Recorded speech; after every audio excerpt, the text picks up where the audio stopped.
Welcome to Puro Pinche Sports. Duval.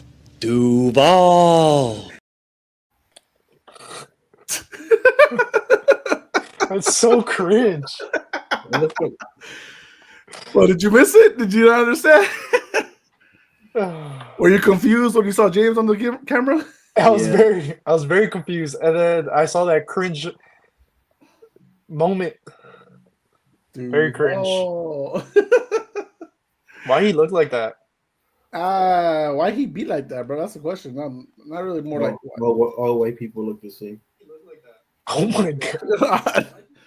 So all of Pleasanton, Yep. dirty girl. So they're gonna deport my ass. Might as well say something while they're doing it. Jesus, I mean, I guess. Have they already raided your neighborhood or what? Yeah, I'm gonna tell them. Yeah, come over here. I don't have no papers. Oh my god. Oh man. Well, guys, we are live on Puro Pinche Sports tonight. Hope you enjoyed that little video. It was funny for like a second.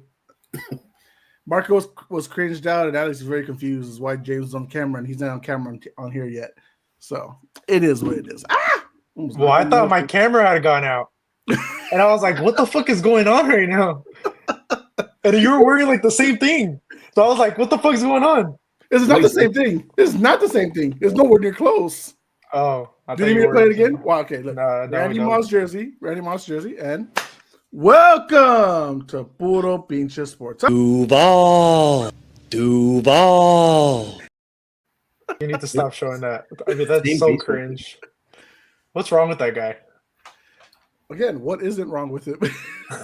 I mean, the Jaguars, in their mind, thinking we're gonna get somebody so good, so much better.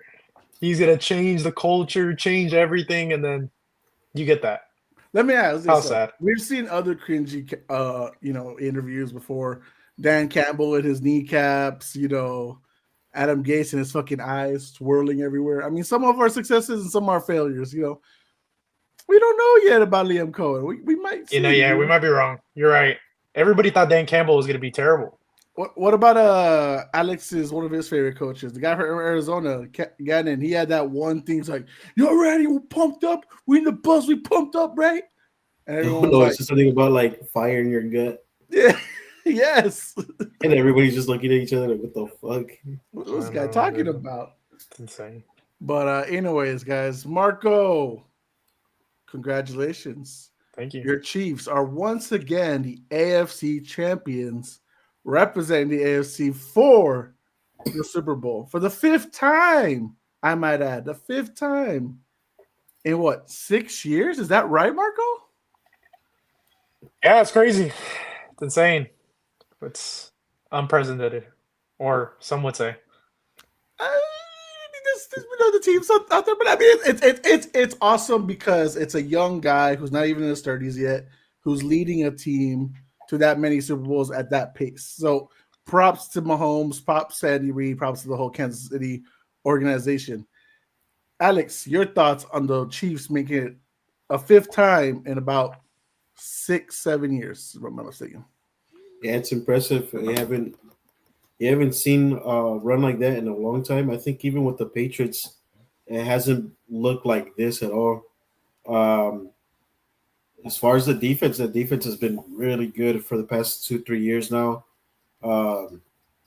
They lost some key players, or a key player last year, and they just pretty much fill in gaps. And then the young guys that they had from last year or the years past, they're starting to step up. So now that like Chris Jones is a main guy, but now you're seeing the other youngsters in that lineup starting to shine, and it's making everybody's job easier, even Chris Jones. So I think that's the most impressive part to me is the defense. Yeah, I mean, Marco, you can say how you feel, but in this three-peat, Coach Spags has really led the defense into being one of the top ones at all time. And maybe not many people will give him credit for 2 years ago, because a lot more people started saying they're top 10 last year and not the year before. But I think all 3 years that in this run they've had so far, they've been really impressive. They've been one of those top quality defenses the entire time. Yeah, I think the pretty much every team since 2020, I want to say we really have changed a lot of things on defense and have, like Alex was talking about, some of these younger guys, Karloftis, Omenihu, like some of these acquisitions too that have come in. I mean, a lot of players have stepped up. We see Bolton, what he's become there in the library. People like Colquitt, people like all these guys. I mean, everybody just playing their role. Jalen Watson, McDuffie being, in my eyes, top two receiver, maybe number two, number one, depending how you're looking at it. All these defensive guys, and I feel like a lot of the spotlight has been on Mahomes, obviously, but without the collective unit, especially like on the defensive side of the ball, I mean, talking about coordinators, everything from a quarterback's coach standpoint, special teams, um, it's just been a team, complete team effort these last couple of years, and it's been pretty cool to see. What up, James? What up, doggy? Hey man, we're just giving Marco and his Chiefs some props right now. You got any words for the Kansas City Chiefs and their success so far in this last 5-6 year run? Man, you gotta take your hat off to Andy Reid, man, and just how he builds as a coach. I think he's appreciated, but I think he's very undervalued to the game of football. Like, you hear everybody kind of like, not rightfully so, like you hear the Belichick tree a lot. Like you hear the guys that come from under him and certain coordinators, and like you hear how people were with Parcells and how he did, but like I don't think people really give him credit for what he did in the NFC East with the Eagles, and then the abrupt change to the Chiefs, and then like the instant success that they had, like, and then you got to think about how he built after the whole Tyreek debacle of wanting to go get paid, and how the trade just keeps going, man. Like they keep reinventing themselves. So, the three-peat is like it's rightfully there for the taking. Like I thought I thought Lamar and them would get him a better challenge, and I thought like with the Bills, I thought like they just, I mean, it was kind of just one of those things, man, where they had plays to make and kind of just didn't make them. And so you just got to take that. You got to take the hat off. Like sometimes it's Mahomes, sometimes it's Kelsey, sometimes it's a running back, sometimes it's the defense. Like I just think like they're just well rounded, man. Like there's just so many ways for them to win. You know what I mean?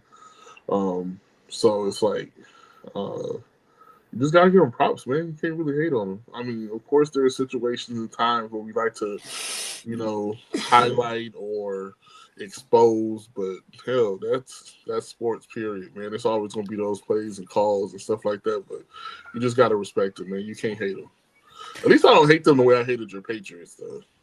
That was a different hate. Like that was Not yet. no, man. I don't. I mean, like you know how you hear some people, I hate Patrick Mahomes or they hate Travis Kelsey or like, no, man. You take your hat off to them. I'm tired of seeing them win. I wish somebody would step the fuck up, but like, maybe Man, the quad father. I mean, they have a good challenge coming up ahead. We got our boy Joe in the chat. He says, "What up, fellas? Kill it and three-peat incoming. Clark is now on the team, so it's gonna happen." So Joe has been one of those guys who has voted for the Chiefs. I did put a poll up on TikTok. The poll is very one-sided right now, going 64% Eagles, while on the other side, 36% for the Chiefs. But either way, That is 100% hate. I don't care what nobody says. Of course. Yeah, of course. what do you But expect? you make Are we getting into the Super Bowl preview? Are we going to talk about that? Let's talk about some bit of the conference titles first before we get into the Super Bowl preview. Okay. Because we do have to acknowledge the teams that did put up a fight or their lack thereof, and we did start with the Commanders getting, as my buddy Jalen would say, belts to ass by the Philadelphia Eagles. BTA. Belts to ass. 7 rushing touchdowns, ladies and gentlemen.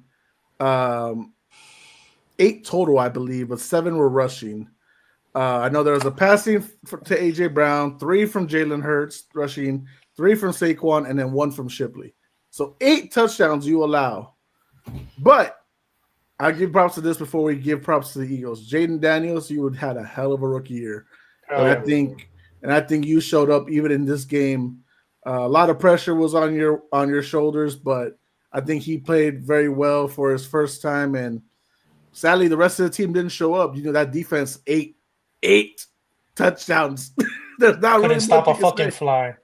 You couldn't stop a sneeze, bro. You couldn't stop a fart. You couldn't do anything with that freaking defense. But bright future, harder schedule next year, Down but sides, bright though. future.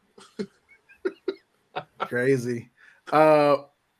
Marco, I'll start with you, man. Eagles got a dominant win. What impressed you about the Eagles overall? And I know you've been picking against them. I think the whole playoff series, maybe the whole year, mainly because Nick Sirianni, I believe. Yes. So why don't you give me what you have been impressed about with these Philadelphia Eagles? I think it's the O line. All those guys are, I mean, studs. At each position on that O line. I mean, Pro Bowlers all the way across. Probably first team All Pros, if you ask me. That whole unit. I mean, to me, the Bills O line, their O line, probably the best in the league, in my opinion, this year. And to see that in culmination with Saquon and I mean, being happy for that guy because he came from a shitty situation with the Giants and seeing him, step up to the plate, coming to a new team, coming off a few years ago off a big injury and just feeling like he needed to prove himself and prove his worth. And I think he excelled in that. And to me, I would have given him the MVP, in my opinion.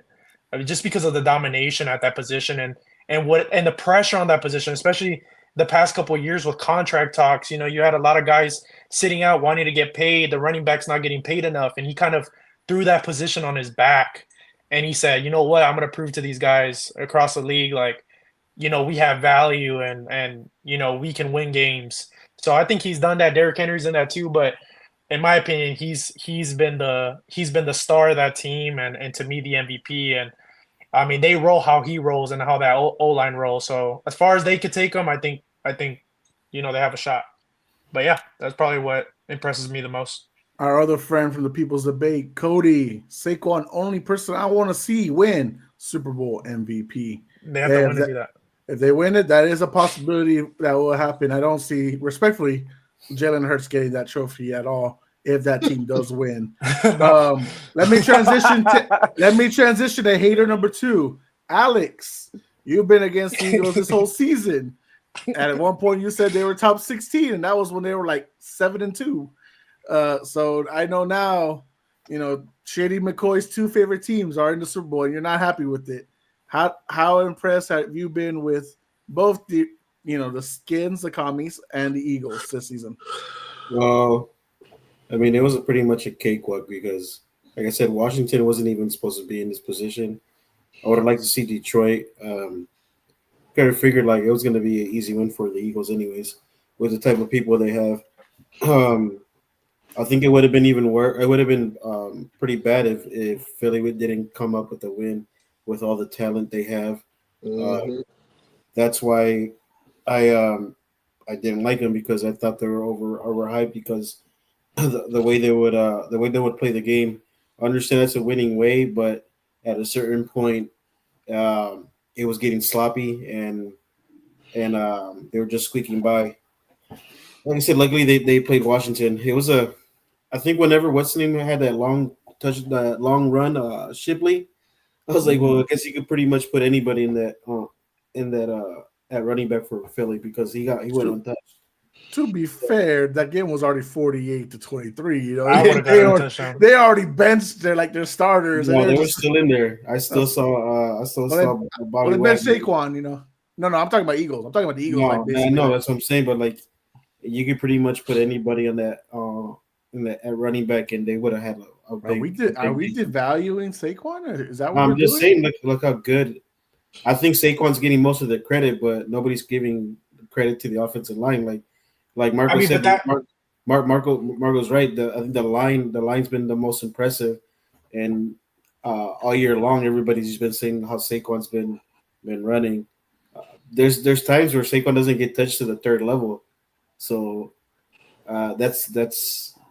that's crazy. Like to see, and then I don't know, like Jalen Hurts calling out his offensive coordinator or his head coach after the game. That was kind of stupid.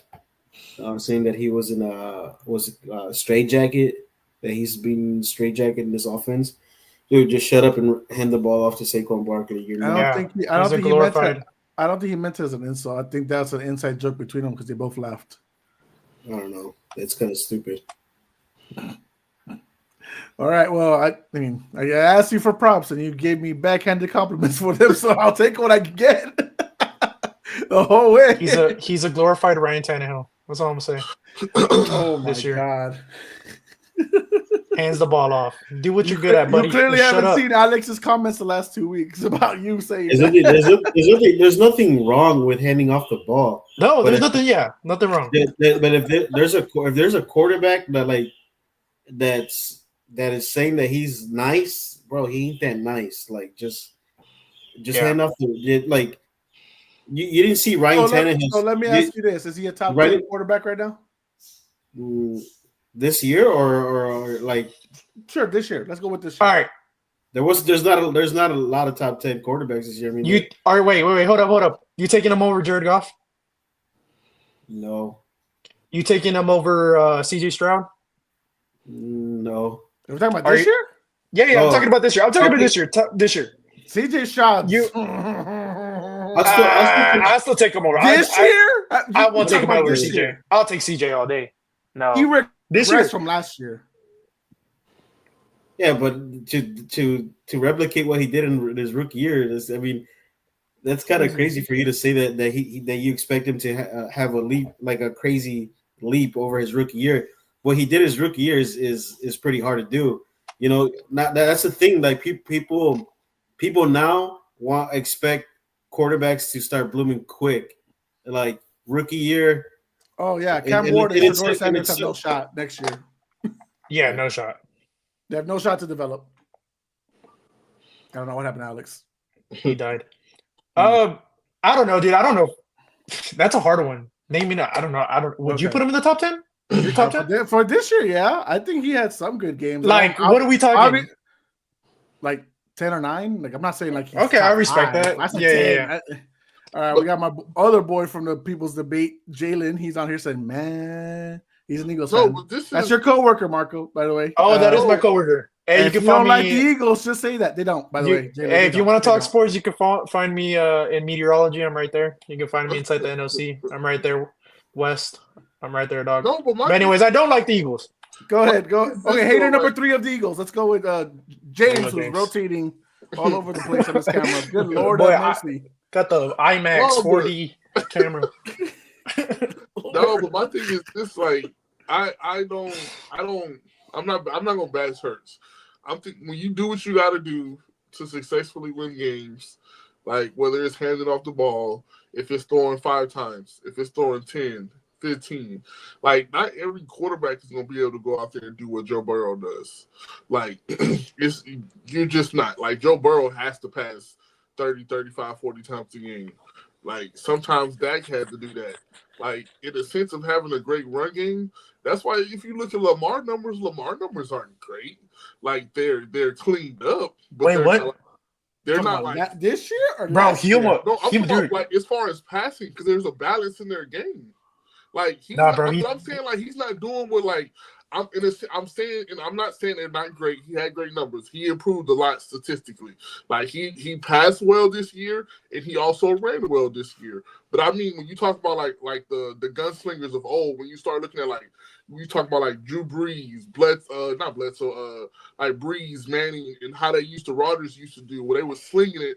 You were looking at 4,000 or 5,000 yard seasons with like 40, 50 touchdowns. That's what I'm saying. You don't have to do that today. Like Jalen Hurts, when you got a running back that's running like that, paying the ball off. Like, why knock it? You're winning games. You're putting teams away. You're leaning on your defense. You have a goated line. Why not use them? Like, that's what I'm saying. Why force the ball in the air and create turnovers when you know you can win on the ground and then you can play action, roll out, and get the easy first downs and stay healthy? The problem is, James. The problem is, James. What's gonna happen? And we'll see what happens in the Super Bowl. What happens when you stop that run game and you forcing Jalen Hurts to pass the ball? You're He forcing can them to do it. throw. You're forcing them in My, third and longs. yeah, my thing is he can That do pass it. game, that pass game is awful, and it's been awful all year. And that's the truth. My, That's been the story. my thing is this: he's proved he can pass the ball if he needs to, and they've proved they can win in the air if they needed to. Him and AJ Brown connection is nice. The thing is, people double team AJ Brown and sleep on Smith like he can't get the job done. And not many people can line up like with Dallas Goedert. But the thing about this game is what I'm gonna give y'all credit for is y'all front seven goes crazy. I'm gonna tell you like this: you're gonna put Trent McDuffie on AJ Brown. Cool. Williams will probably get dominated by Devontae Smith. The problem is, will the front five hold up against y'all front seven? Because the way y'all use Chanel and Bolton Dana, off the edge, Bolton. or y'all got what is who's the other one over there? Amenahue. Like y'all have the front seven that can do work. Like y'all can rotate ends left and right, and you got Chris Jones in there that's just gonna shut shit down. That's the thing. So my thing is like, yeah, y'all can probably stop the run, or y'all can make it slow and steady for them. It's on Philly whether they're gonna, they're gonna shut it down and try to air it out. But I mean, I think it's gonna be a slug match. I really do. I give them a lot of credit, but that's what's been wrong with Philly all year. They've been trying to identify their offense, and once they found it, and it was ugly when they were winning. We all was on here talking shit. I know I was. It was ugly when they were winning, but they found the recipe, and then boom, from there it was just belt to ass for everybody. They were hard to stop. Saquon had that kind of a year. So that's what I'm saying. I mean, no disrespect by saying like Lamar had like a down year. No, he had a great year, but it was very impressive. But I'm saying he didn't really have to some of those games he didn't have to pass crazy. He was running well. Fucking Derrick Henry was running well. It was something that you really never seen between two good running backs. So I think. We got Jeffrey Dahmer Lujan in the comments. Lamar is AFC's better version of Dak Basura Prescott. No, that's Aaron Rodgers, Jeff. Okay. Why did you even acknowledge him? Why, Jeff? why did you really acknowledge that? He's y'all's friend before he was mine, and we allowed him on the podcast. Sorry, Jeff. Love you, Jeff. Love you, Jeff. Jeff, go stand in the middle of 35 with no lights on and go play in traffic. Go play Frogger with a fucking 18-wheeler. That was Dak Prescott of the AFC, bro. Chill out. Jeff is hilarious. I like Jeff. No, yeah, that's funny.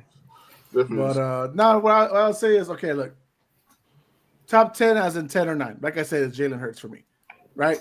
Mainly because maybe it's true. There wasn't that many impressive people that we thought, right? People thought Jordan Love would be still doing good. CJ Stroud, this year. It really hurts. It really hurts to say that, but CJ Stroud, I know Alex was high on Kyler Murray to be good, and I don't know, maybe just above 15, Alex. Maybe just above 15 for Kyler Murray. I think he had a better year than Hurts. This man couldn't find fucking Marvin Harrison Jr. to fucking shit. Hell no. He fucking ended up 8-9. They ain't fucking telling me he had a better year. But if we're really talking about and I try to give Jalen Hurts the benefit of the doubt because we have seen him have some pretty good passing seasons, especially last time, what was last year they went to the Super Bowl? I can't even remember. Last year, right? 2 years ago. 2 years ago. They went to the Super Bowl. He had a great passing season. And I don't know what's up with their route concepts, but I don't know. I'm not a football savvy person, but to me, if you look at from a plains view of what's going on with that offense, something's going on with the passing game that's not good. And I don't think it takes someone real smart to understand that. And I think I think the Commanders and they had who on AJ Brown? They had Marshawn Lattimore. Marshawn cooked. He's not the same player he was anymore. He couldn't hold AJ Brown to save his life. No. But they're playing whatever coverages they were playing in that game, playing a man, and they couldn't do anything against AJ Brown. He was cooking them every fucking play. And that's pretty much all they had. So Jalen Hurts, his props, he still threw for 246 this game, right? In this 8-game rush, 7 rushing touchdown game, he still threw for 246. So still had an impressive touchdown with AJ Brown. Like, if you don't need to throw it, No. Yeah. they started the season 2-2, right? Remember what happened in those games? AJ Brown got hurt after the first one. He was out. They didn't have him. Then they lost Devontae Smith in like game 3 or game 4, right? So they started 2-2. They didn't have those two guys, and so they started slow. So what happens? Everyone comes back from the bye because remember they had a week 5 bye. They had a really early bye, which is not cool for anybody. But then they started deciding, you know what? We're going to actually use our MVP caliber running back, and they went off it. And there was games where people would question, can you throw? Can you still throw? Can you still throw? And when they needed to throw, he threw, and it was accurate. And just like in this game, again, the media was questioning, can he throw? Can he throw? Is he going to be Jimmy Garoppolo of 2019? Well, he threw the ball at 246, and they still ran it for 232. So, Jose, so when Philadelphia gives Jalen Hurts the keys to the offense, he's proved that he couldn't do it. Like, he struggles. He turns over the ball a lot. He did it last year. Of course, this year it's a little bit easier because now the running back that you have. Last year they tried to do it at the beginning of the year. They tried to do it again. So they were trying to replicate that same year that they had the Super Bowl run. So it's easier to just hand off the ball to Saquon, right? But like you said, he's proven that he could do it. The last time he did it was at Super Bowl run, and they tried to give him the keys to the offense last year. It didn't work, and they tried to do it again at the beginning of the year. Right, you're right. And it didn't work this year because what? Also, AJ Brown got hurt. Devontae Smith got hurt. Those two things did happen. So we do have to acknowledge that those two things did happen. AJ Brown missed 3 games. Devontae Smith missed 1.5. So those things do matter in those losses. Again, I'm not saying Jalen Hurts has to be the guy for the team. I'm not saying that. What I'm saying is that, let's say, first of all, I don't think they're going to be able to stop Saquon as far as like he's going to stop moving the ball. Like he'll get his numbers. But I'm saying is when there is going to be times when the defense is confused a little bit and they do need Jalen to throw the ball a little bit. I do think he is able to get complete because we do have to remember Jalen Hurts and this is what sucks to say, right? His last great passing performance was literally the Super Bowl 2 years ago. Yep. Yeah, and I know we're not talking about the Super Bowl preview just yet, but we kind of are because we're talking about the Eagles and they're going to the championship. But to me, I said this in the group thread when we were talking about the Washington game, and during the game, I said if Washington's key is to put them in 3rd and long situations and not able to give the ball to Saquon, they couldn't do that the whole game. The Eagles are great at getting past the sticks and getting in front of the game and getting a good lead on people and running away the game. All I'm saying is that if the Eagles at any point get behind, they're going to have to rely on the pass game because you're just not going to run with Saquon. I'm not saying you're going to stop Saquon. I don't think you can stop that guy, but it's like you said, you can limit them. But at some point, I don't think the only way. I mean, even if they do get behind, it has to be early. It can't be late. I mean, that's the way you force them into it. Like if it's the tail end of the 3rd or it's the early half of the 4th, yeah, maybe you can force that hand. But if it's still early, no. You make a great point, James, because that's exactly what happened to the Bills. They fell behind early, and they had to play catch up, and they did get the bleed for a little bit, but that didn't last that long. So you got their point right there, James. Go on. And I mean, that's my thing. It's like he's not a gunslinger, guys. Like Jalen Hurts is not a gunslinger. He's not your Josh Allen, your Joe. He's a handoff slinger. He's an athlete, bro. Like that's you in flag football too, Marco. Calm down. I mean, yes, he's your prototypical. It's true.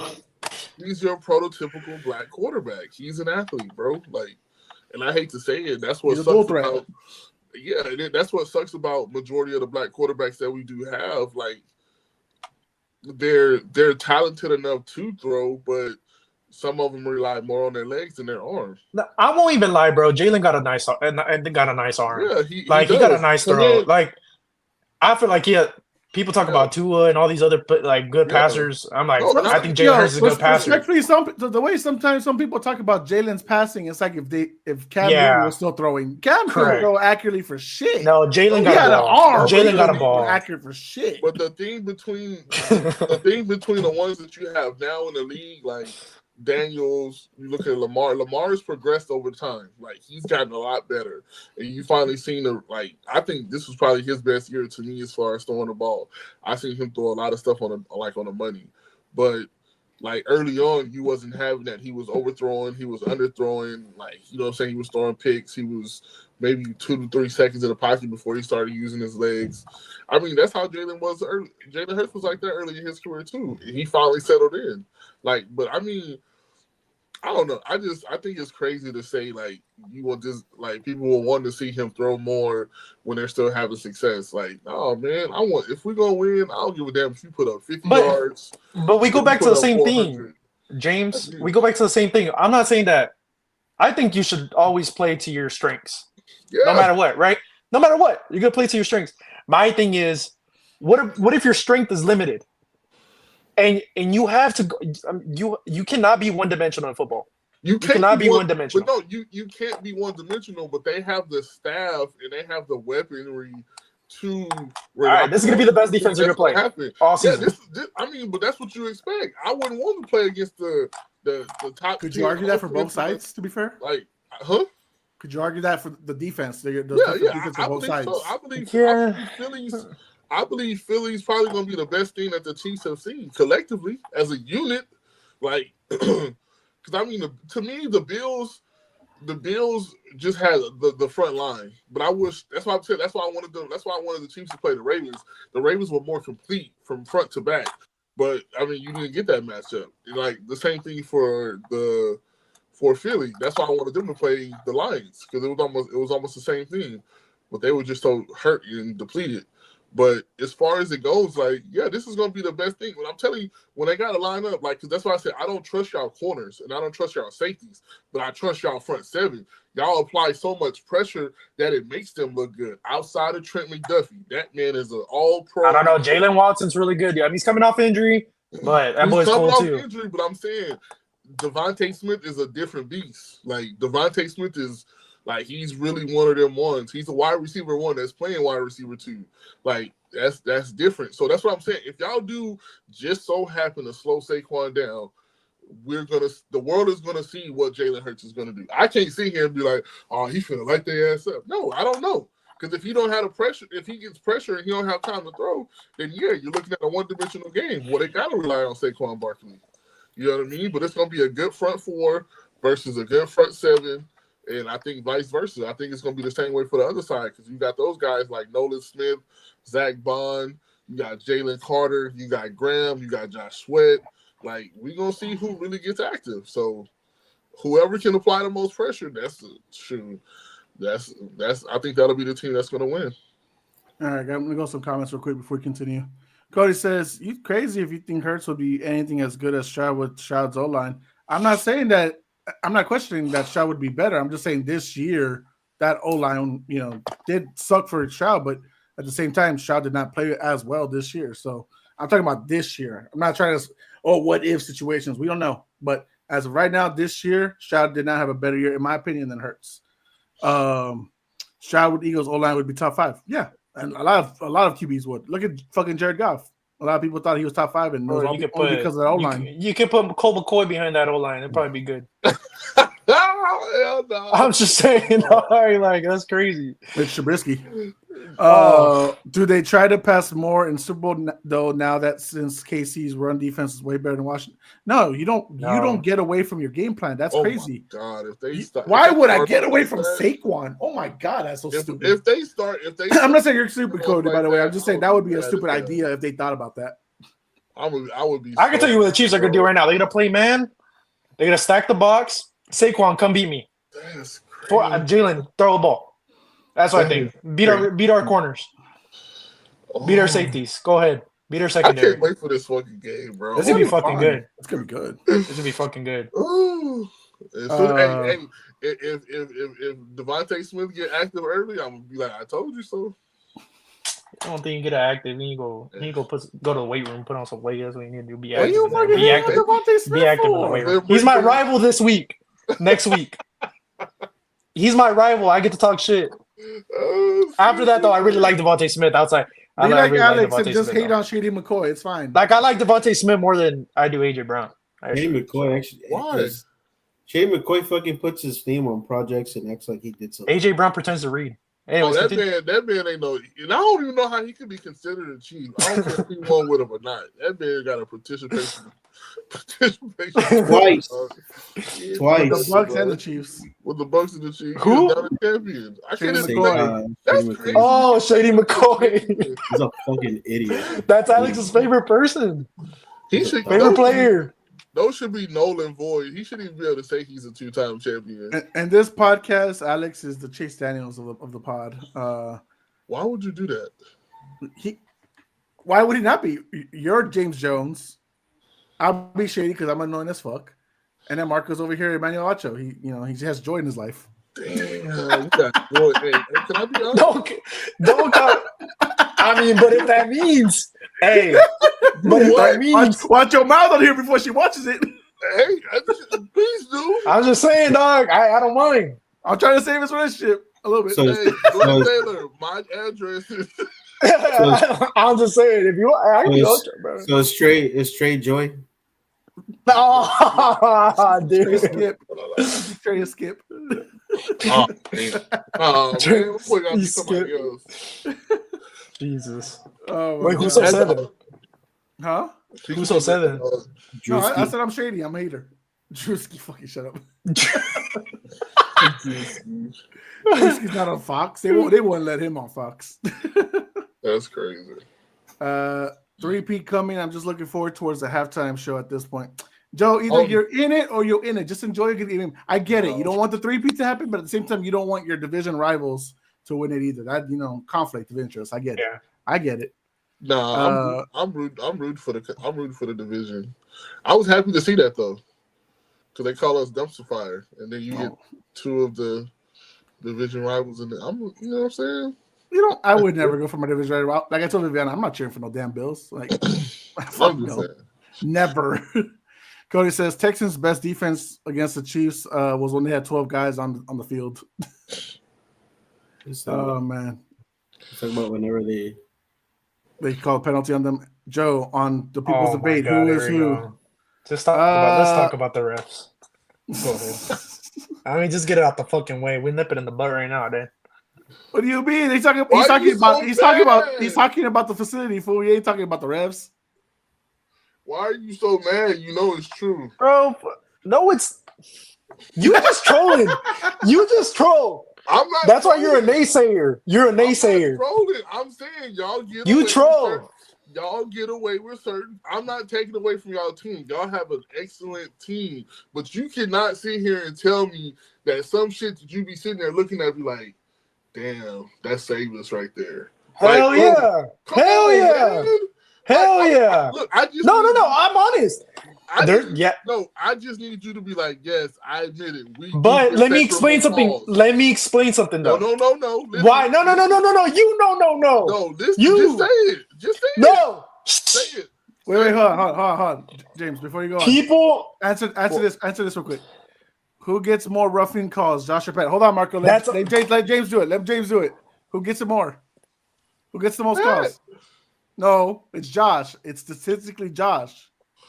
Who gets it in the crucial situations? Thank you. That wasn't the question Joe asked. Crucial situations on the 50-yard line, you're still gonna fucking score. I'm asking the question and you answer it. Thank you, Joe. Thank you, Joe. Thank you, Joe. Fuck that. Appreciate that, Joe. Thank you, Alex. Thank you, Alex. I don't care about Joe. Nah, y'all fucking put on your tinfoil caps. Both of y'all. Y'all fucking crazy. I know. Y'all been talking all this shit, and I've been at home just on my fucking phone seeing y'all saying fucking every TikTok video, every fucking Instagram reel about fucking this, fucking that. Shut the fuck up. Nah, hell no. No. I ain't sending that shit. That's no. That's Drewski. Hell no. Drewski sending you Why am I on the way? Why am I getting that for this? Hell Drewski's saying no. that shit. I'm just telling you. I need you to sit here and agree and tell the world that yes. Look, let me just say, no. bailed There out. is some stuff that I'm like, okay, that shouldn't have been called. I'm pretty realistic. But Nigga bro, got some of this shit, nigga got when someone's on primetime too much, and getting called, I'm just saying the reason you see those calls is because the Bills are not on primetime enough. That's all I'm saying. I don't give a fuck People about see the what's on the Bills. light. Hey, People see what's in the light. I don't give a fuck about I'm the just Bills. saying. I just see the Chiefs and it be crucial plays and it just be like, flags. That's the Flags. thing. And it could be one a That's the game. thing. Like, It could be one a game, but it be at the I think crucial it's time of the only. game. 30 I and think it's 15 only. It's crazy. Like I 30 said, and 15 minutes. Let's just throw a it's only flag. because it's only because the flags are only called at crucial times. I think that's what everybody Where was the is. crucial time? Where was the crucial No, times? so Marco, I'll say what they're talking about. Trust me, you know I haven't complained about that shit. So let me the neutrals standard here. Okay, So, okay, yeah. so that remember that helmet to helmet. Remember they hit the chest plate from I Will think Anderson. That was a that third was- down. That was a third down. That's why they're Okay. saying crucial. And then that slide, and then the helmet to helmet to each other, the Texans players. It was third down. Now obviously Pat had already converted either way, so it really doesn't matter. But that's what they're talking about. They're talking about crucial situations, and that's what people. Okay, so like, But I'll go back 3 years. That I ain't going the back PI that far. or the holding call they had on Juju, that was a crucial one. But like if you go back throughout the game, they weren't. but that's a holding call. You're grabbing Yeah, his jersey. but- That's a holding call. The thing But the is, ball was if you're calling untouchable a game a third. certain way throughout the whole game, you did not call that. Like Alex. like, yeah. No. Go back to the game. I dead honest. You Okay. watch the game. I remember If what you- everyone's comments here were about that. So go on. Okay. Yes, you rewatch it, and if you're not, that's the only thing gripe about me. If you're calling a game a certain way, you don't call that at a crucial time. I get it. If you're calling the like little PI calls for every little thing, then okay, I get it. That's you could throw. I can see the ref throwing it, but like I said, Let the boys play. it's crazy to me because like Hold up. And I get what you mean. I get what you mean. But what I'm saying is that the narrative, everybody's built this narrative, right? And so everybody's microscoping certain games. Every game the Chiefs is in, because they're in prime time, you're watching this game, you're watching, because it was a third down in the third quarter and there was a hell to him on third down. That was gonna decide the game? Was that call gonna decide the game? What about last game against the Bills when it's 3rd and 10? And they call a false start on us, but it was really offsides on the Bills. Everybody saw that. It wasn't the third quarter. It was a third down, but nobody makes a big deal out of it. Why does nobody make a big deal out of it? Because it's not the Chiefs. It's not the Chiefs. And I get it. That comes with the narrative. Let's talk about the Patriots. The Patriots, what happened in the AFC Championship game? Jose? What happened in the AFC Championship? D4 was offside. D4 was offside. They threw a flag. Patriots win the game. everybody Saw that one. And I was okay with it. What I'm saying is that there is a microscope on the Chiefs, and that's okay. That comes with being where you are, and I'm okay with that. And I'm very fair. Should have someone brought up the flop the other day. What did I say about the flop? That's bullshit. You can't flop in soccer because you get yellow cards. Get a fucking flag. You do it twice, you're out the game. That's the way I see it. You got to be fair. I'm not going to be an asshole and be like, I don't see shit. I don't see this. Were the calls bad against the Texans? The calls are bad, and they need to figure that shit out. They need to help with replay assist. They need to do things. But to say that every call that the Chiefs are getting in crucial situations is not legitimate, to me, we didn't say every call. No one said every call. In crucial situations. No, I just said you spotlight the calls that blatantly are not there. Like a false helmet to helmet would have put them back on the field. Y'all punt the ball. I'm sorry. No matter what happens, I could have had our fucking second strings. That Texans team's not beating us. That was already first down. Just so y'all know, it was already first down. But it don't matter. I'm just saying. Look at the momentum of the game and the way the game was being played. They were playing great defense. It's just like, I would say this. It's just like in a Philly and Washington game on a damn tush push. The shit they kept getting called over and over. When you say if the next offsides is going to get his team an automatic touchdown, you taking away aggression. If you look at the way they were even lined up certain times. But how is that Pat's fault? That's not. I'm not saying that's Pat's fault. I'm just saying there are certain instances in the game that take away the aggression from the other team because you can't do something. That's what I'm saying. James, I agree with you. I agree with you. But that happens across the league. It's happened all year. Yes, but I'm saying you know what's funny? We keep talking about the Chiefs, but there was like a few penalties in that Ravens Bills games that I didn't voice any opinions about out loud, but I was like the hip drop tackle on Lamar. The hip drop tackle, out of bounds hits too. They never called those. The offensive PI that was called defensive PI in a crucial moment.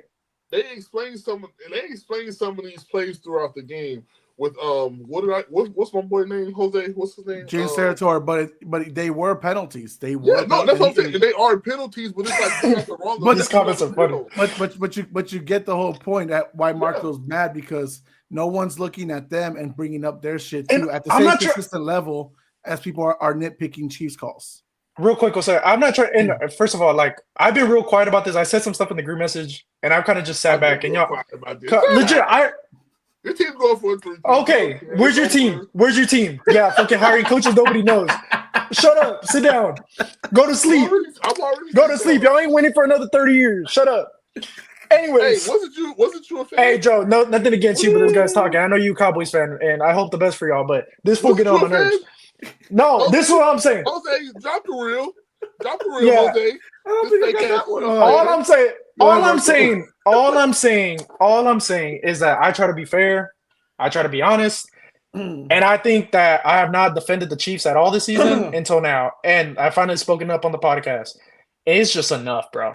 And I think we need to sit back and realize that there's badass things happening right now. This is history in the making. When the Patriots are happening, and I remember this moment very clearly.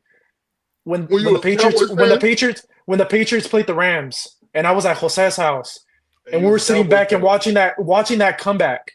Oh no, it was the Falcons. Sorry, watching that comeback against the Falcons, and sitting there in awe, thinking, "Damn, this guy's the fucking GOAT. Like nobody else is gonna do this but him." And it's just crazy. So I think you just gotta admire the moments. Stop I don't even know how to say that word, but not giving them credit. Trying to put other stuff to tear this down and just see how it is, and I hope we beat the fuck out of the Eagles. That's it. Who I gotta say. I just want to know who tore down the Chiefs. No one tore y'all down. We gave y'all props. The narrative is it's a narrative. Everybody has a narrative. There's a narrative on LeBron. There's a narrative on Kobe. But that's all you got to talk about because your team's not in it. That's what I'm saying. That's all you got to talk about. What does that have to? No, that has nothing to do with it. We're talking sports. This is a podcast. That's what we're supposed to do. It's the hottest thing on the streets. Yes, y'all are going.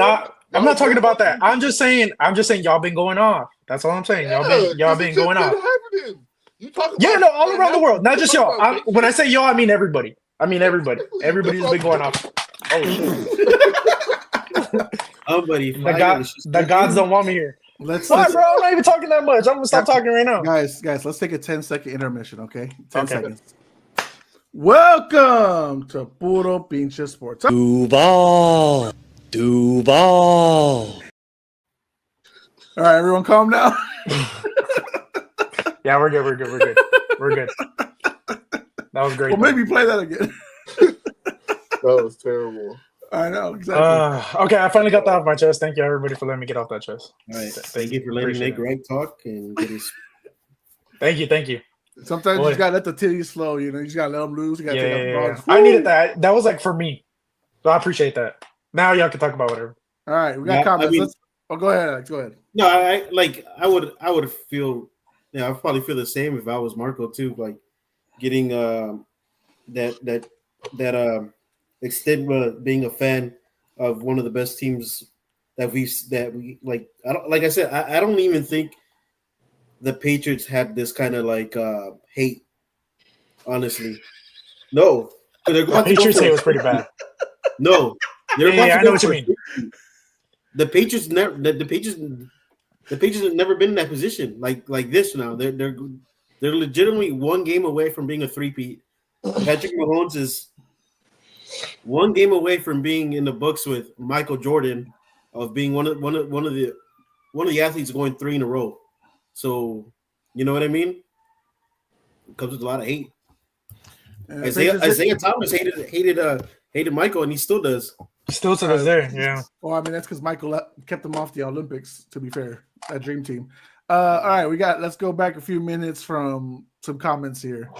Okay. I saw how they were saying refs screwed over Chiefs to help Brady win the Super Bowl. Then KC got next dynasty, so hope Houston next after this year. Jesus Houston ain't Christ. getting no damn dynasty, bro. That's Houston. Come on now. You got the Astros. You don't need. Astros You don't, are a good yeah, dynasty. you don't need That's a good every dynasty. team do it. Except they kind of cheat, but hey, continue.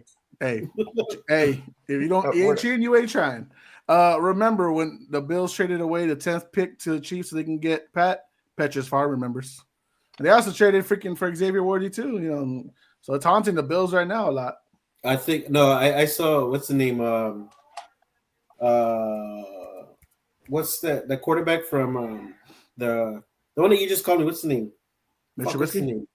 No, the quarterback that's on Colt McCoy. that's on the show with Chase Daniels. Chase Daniels, because I saw that Nick Wright put it out and Chase Daniels fucking like cooked them on the scenario with that trade. But anyways, go on. Yeah, that doesn't have to do anything with what's the name, Patrick Mahomes. I mean, the Bills could have drafted Patrick Mahomes. That could have happened. Those first 10 And teams now they got could have. and now they got Mitch Trubisky, but they ended up getting Josh Allen. Josh Allen's a They got Josh Allen and Mitch quarterback. Trubisky now. They got both. Steezy says like 90% of the calls for the Chiefs are corrupt. See, Marco's not wrong. Everyone's saying it. The Pat curse against the Bills is real. I mean, that's just on Josh Allen. He can't fucking beat them in the postseason. But hey, that's just like the Super Bowl run. 0-4. 0-4. Did you just say those 4 games are on Josh Allen? But do you understand? I'm just saying but that he can't do you win. understand I'm not where the saying frustration has come all these years with the Bills and Josh Allen? Like, look at this year. Everybody had these guys in MVP conversations. They didn't put Pat. They didn't give him a Pro Bowl. They didn't give him. I'm just saying. It's crazy. Pat didn't have an MVP year. Yeah, he didn't. Let's just be real. He didn't. It doesn't matter though. You underwrited him in everything though. Like not just. I'm like, okay, I get the MVP. That's fine. I get the MVP every regular season. 15-1. 15-1. Okay, 15-1. Was he one of the 3 best AFC quarterbacks this year? Yes, I think so. In my opinion, yes. Okay, I think so. Okay, in my opinion, yes. I'll give it to Joe. I think you Lamar, win games. and Josh. Okay. All right. Not only that, bro, the fucking flop. How do you defend that? Okay, Marco did not. Marco did not defend it. He was very much against it. Best QB in the league. Best QB in the league. I mean, but to be fair, we had Manu, so I'm not gonna just say Braun is the only one that flopped. Manu flopped a lot too.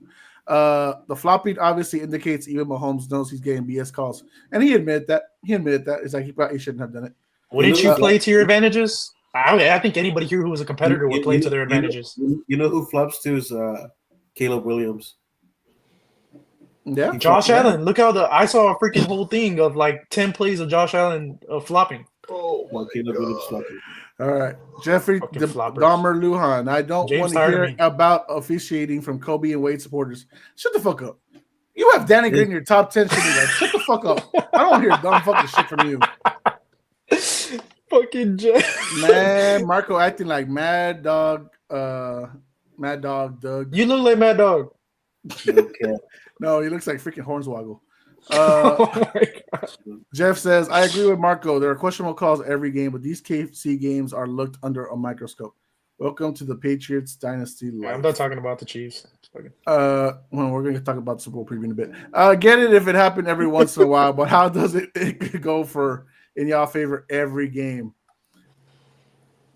I'm not even gonna. James, enough of the Shannon Sharp shenanigans. That's not racist. Black? That's not racist at all. You could have said, why can't he be? Why can't he be Orlovsky?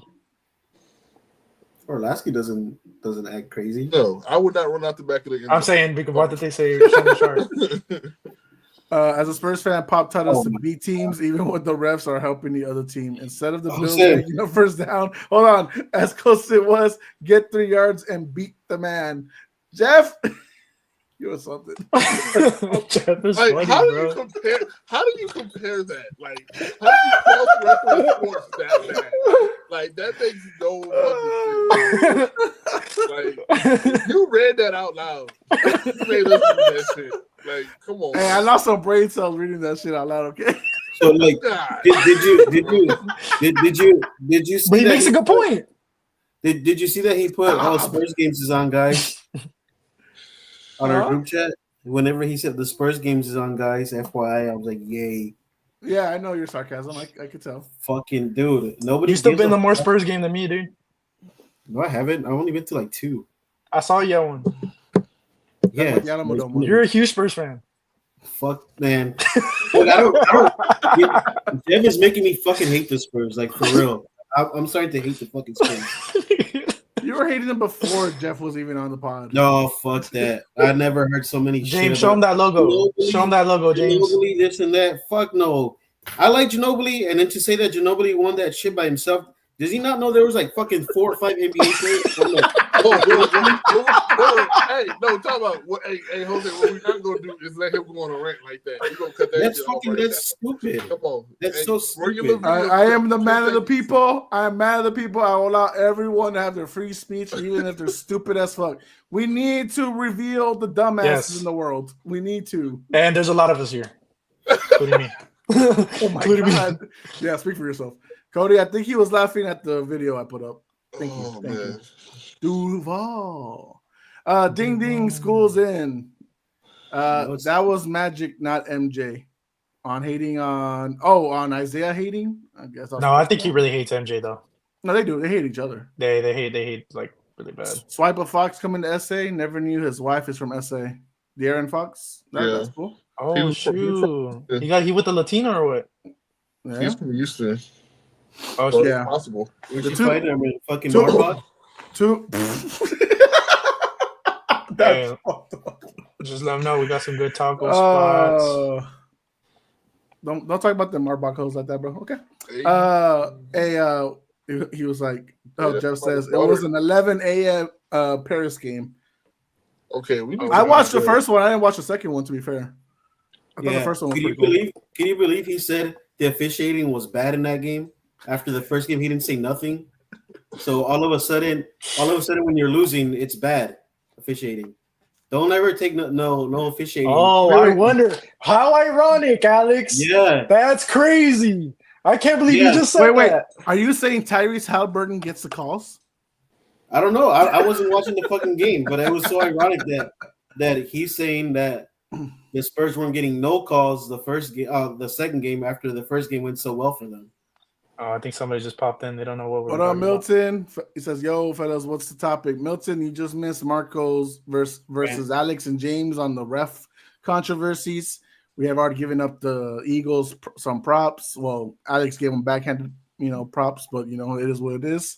So now, ladies and gentlemen, before we get into Super Bowl preview, we did have some certain coaching changes, some additions that I did want to talk about.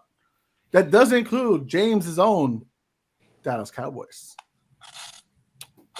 Brian Studmeyer is the new head coach of the Dallas Cowboys. Your OC has been elevated. And man, when Stephen Jones goes, that drought we have for the last 30 years, quote unquote, it's not a big deal. It's, same old. We're still a great team, quote unquote. So, James, how do you feel about getting that Stoudemire, quote unquote, drought, coach? All right, how much time I got? You got 30 seconds. Because you can go for 5 minutes and I'd fall asleep after like 2 because I know how fucking crazy you can get. Hyper, so you get 30 seconds. It's his team, though. Let him express himself. No. Okay, fine. You get full 45. Okay, go ahead. No.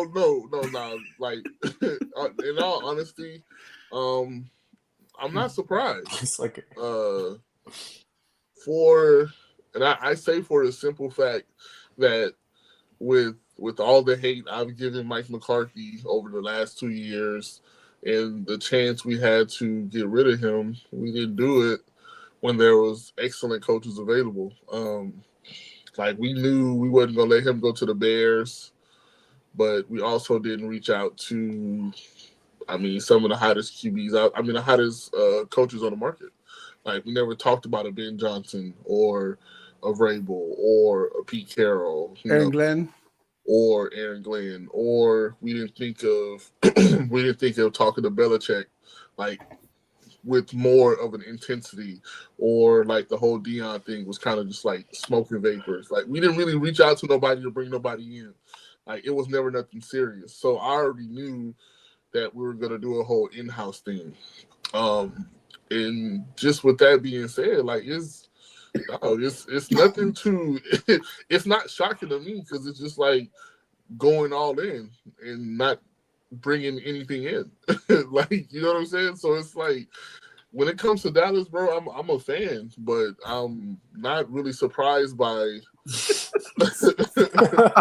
No, show me the whole thing. Show me the whole thing. You gotta put it full frontal view. I try to fucking Rotate your hand. I'm Joy. Doug, Mad Dog is Marco. Shannon James and Kendrick Perkins is yeah, y'all can No, kiss but my like, bro, ass. like I said, I'm not surprised, bro, and I'm not mad by it, and I'm not upset. It's like most of these people are. People are really going crazy online saying they're just gonna boycott the season because we're not proving anything. We're not trying to win. So, my thing is his dad was a great offensive mind. His dad was a very great offensive mind. And I don't know if he got to because to say you've been in the league as long as he has and you've never had a head coaching opportunity, it's kind of scary. So It wasn't even the play caller for y'all last year. yeah, so that's what I'm saying. Like, it's just my thing is just like, bro, what I like? You're not trying to win, and it's very blatant. So No, well, Jerry Jones did stuff out of his. He's yeah, I'm so willing to do stuff out of my comfort zone. What do you say? so my, I Dumb mean, shit like that's that. People think I'm afraid of stepping out of my comfort zone, but people don't know me. I'm more willing to get out of my I don't comfort know zone what because accent my that ass is is, but it's not exposed. country. It doesn't have to be country. I'm Mexican, bitch. no, but that's my spiel, bro. I don't really have a lot to say about it, and honestly, I don't care. If he has success, he has success, and Scale of 1 to 10. How depressed are you right now? none. I You're mean, like, numb? this season was a dud. That got hurt. You know what I'm saying? I'm talking about future. I'm probably talking about for the No, future. that's what I'm Are saying. you? Going to the future, I'm not. I like, dude. So My one. So one. I don't yeah. know, bro. I don't have Cowboys fans across the internet, bro. They're It's depressed. crazy. They're No, but that's Sad, what dude. Like I'm like, bro. sad. I just come to the realization that we're not trying to improve. Like, we're really not. We're not trying to bring any type of talent in as far as like coaching, excelling with players, or none of that. So it's just like, okay, if we're not going to pick up any free agents, we're not going to try to make any crazy trades.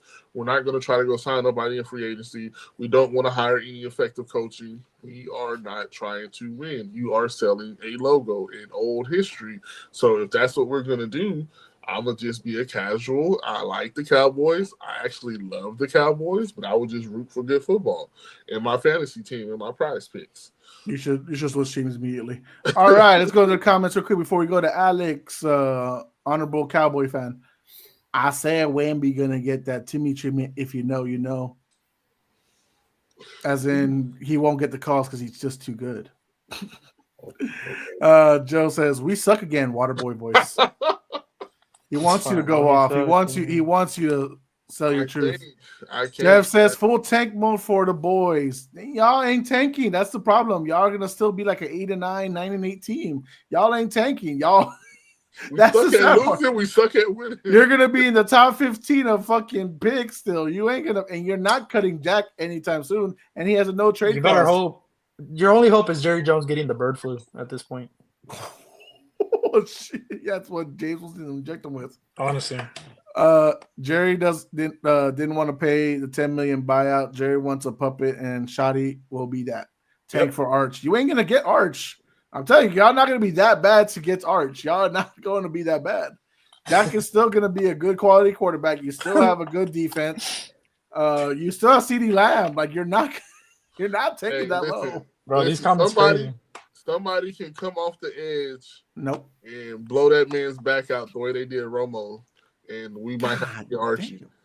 I'm just saying it Calm can down. happen. Calm down, Kim I don't know, bro. Kardashian. Jerry's living till he's like 110.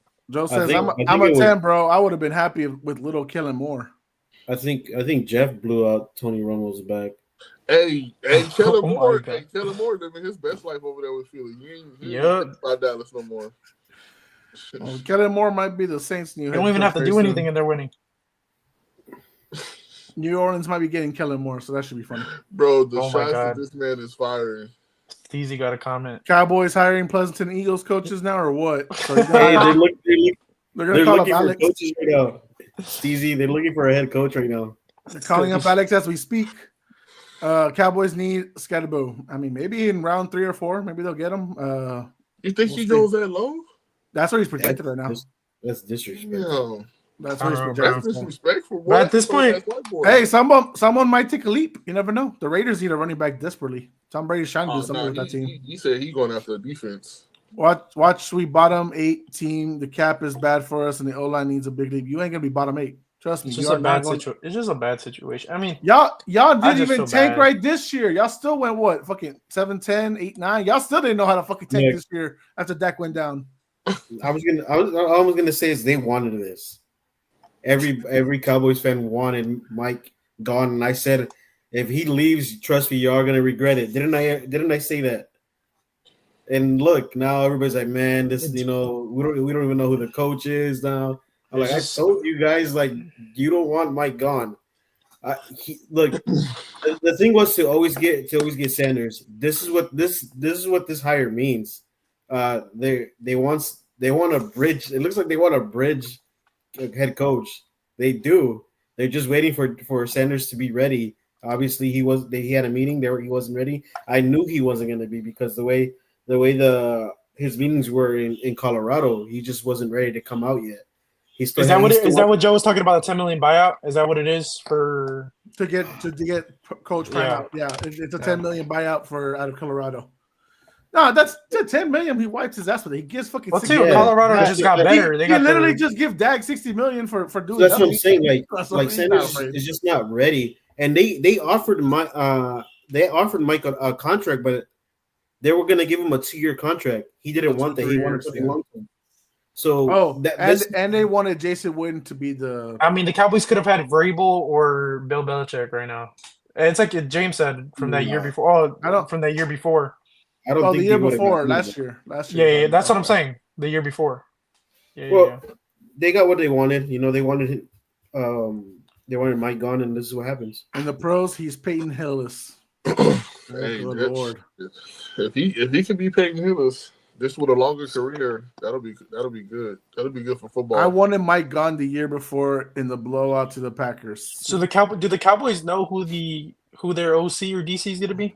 Or that's still up in the air right now? Well, the DC's Matt Eberflus. It's Eberflus. He just got hired. Eberflus is a DC. Okay. What about OC? The OC, I don't think we have one yet. Hey, the Patriots let go of all their coaching staff. Our special team, bro, how can have them?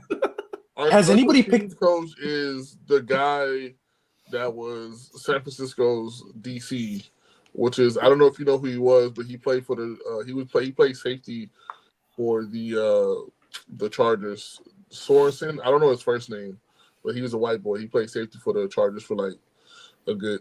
And what is he? Years.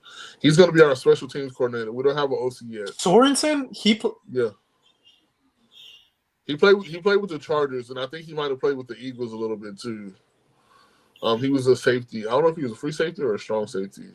Did he have a beard? Yeah. He's not Sorensen that played with the Chiefs, right?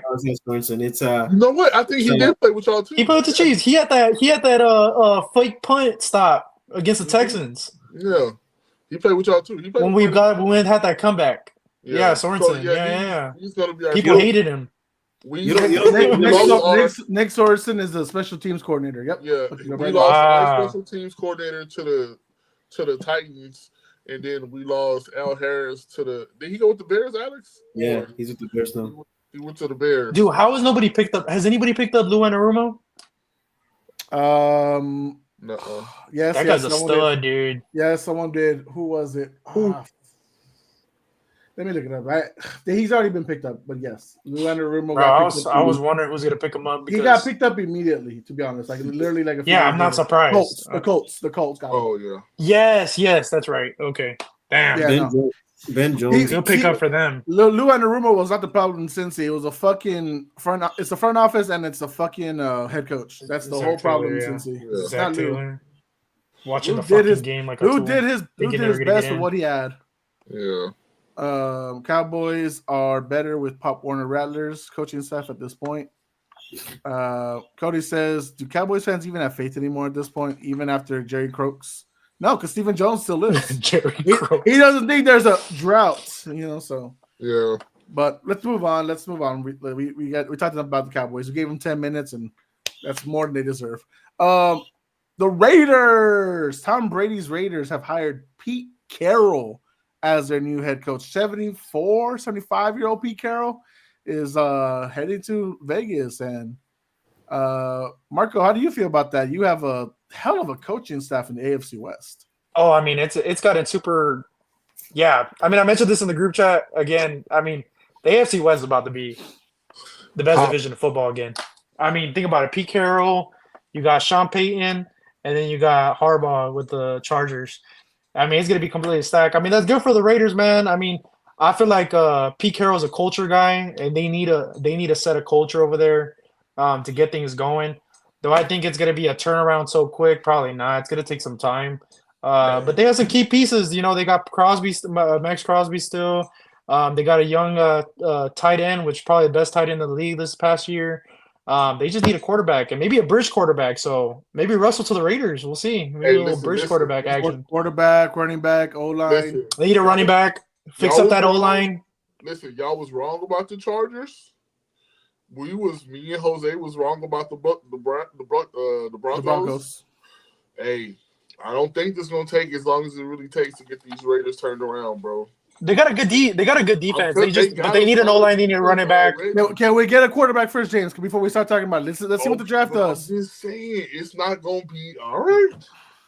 Okay, first of all, 3 teams in the AFC West made the playoffs. We gotta be careful because I don't think all of them are gonna make it because AFC North still a threat. Yeah, because that's not gonna happen. I don't think that's gonna happen, but I'm just saying they're gonna be good.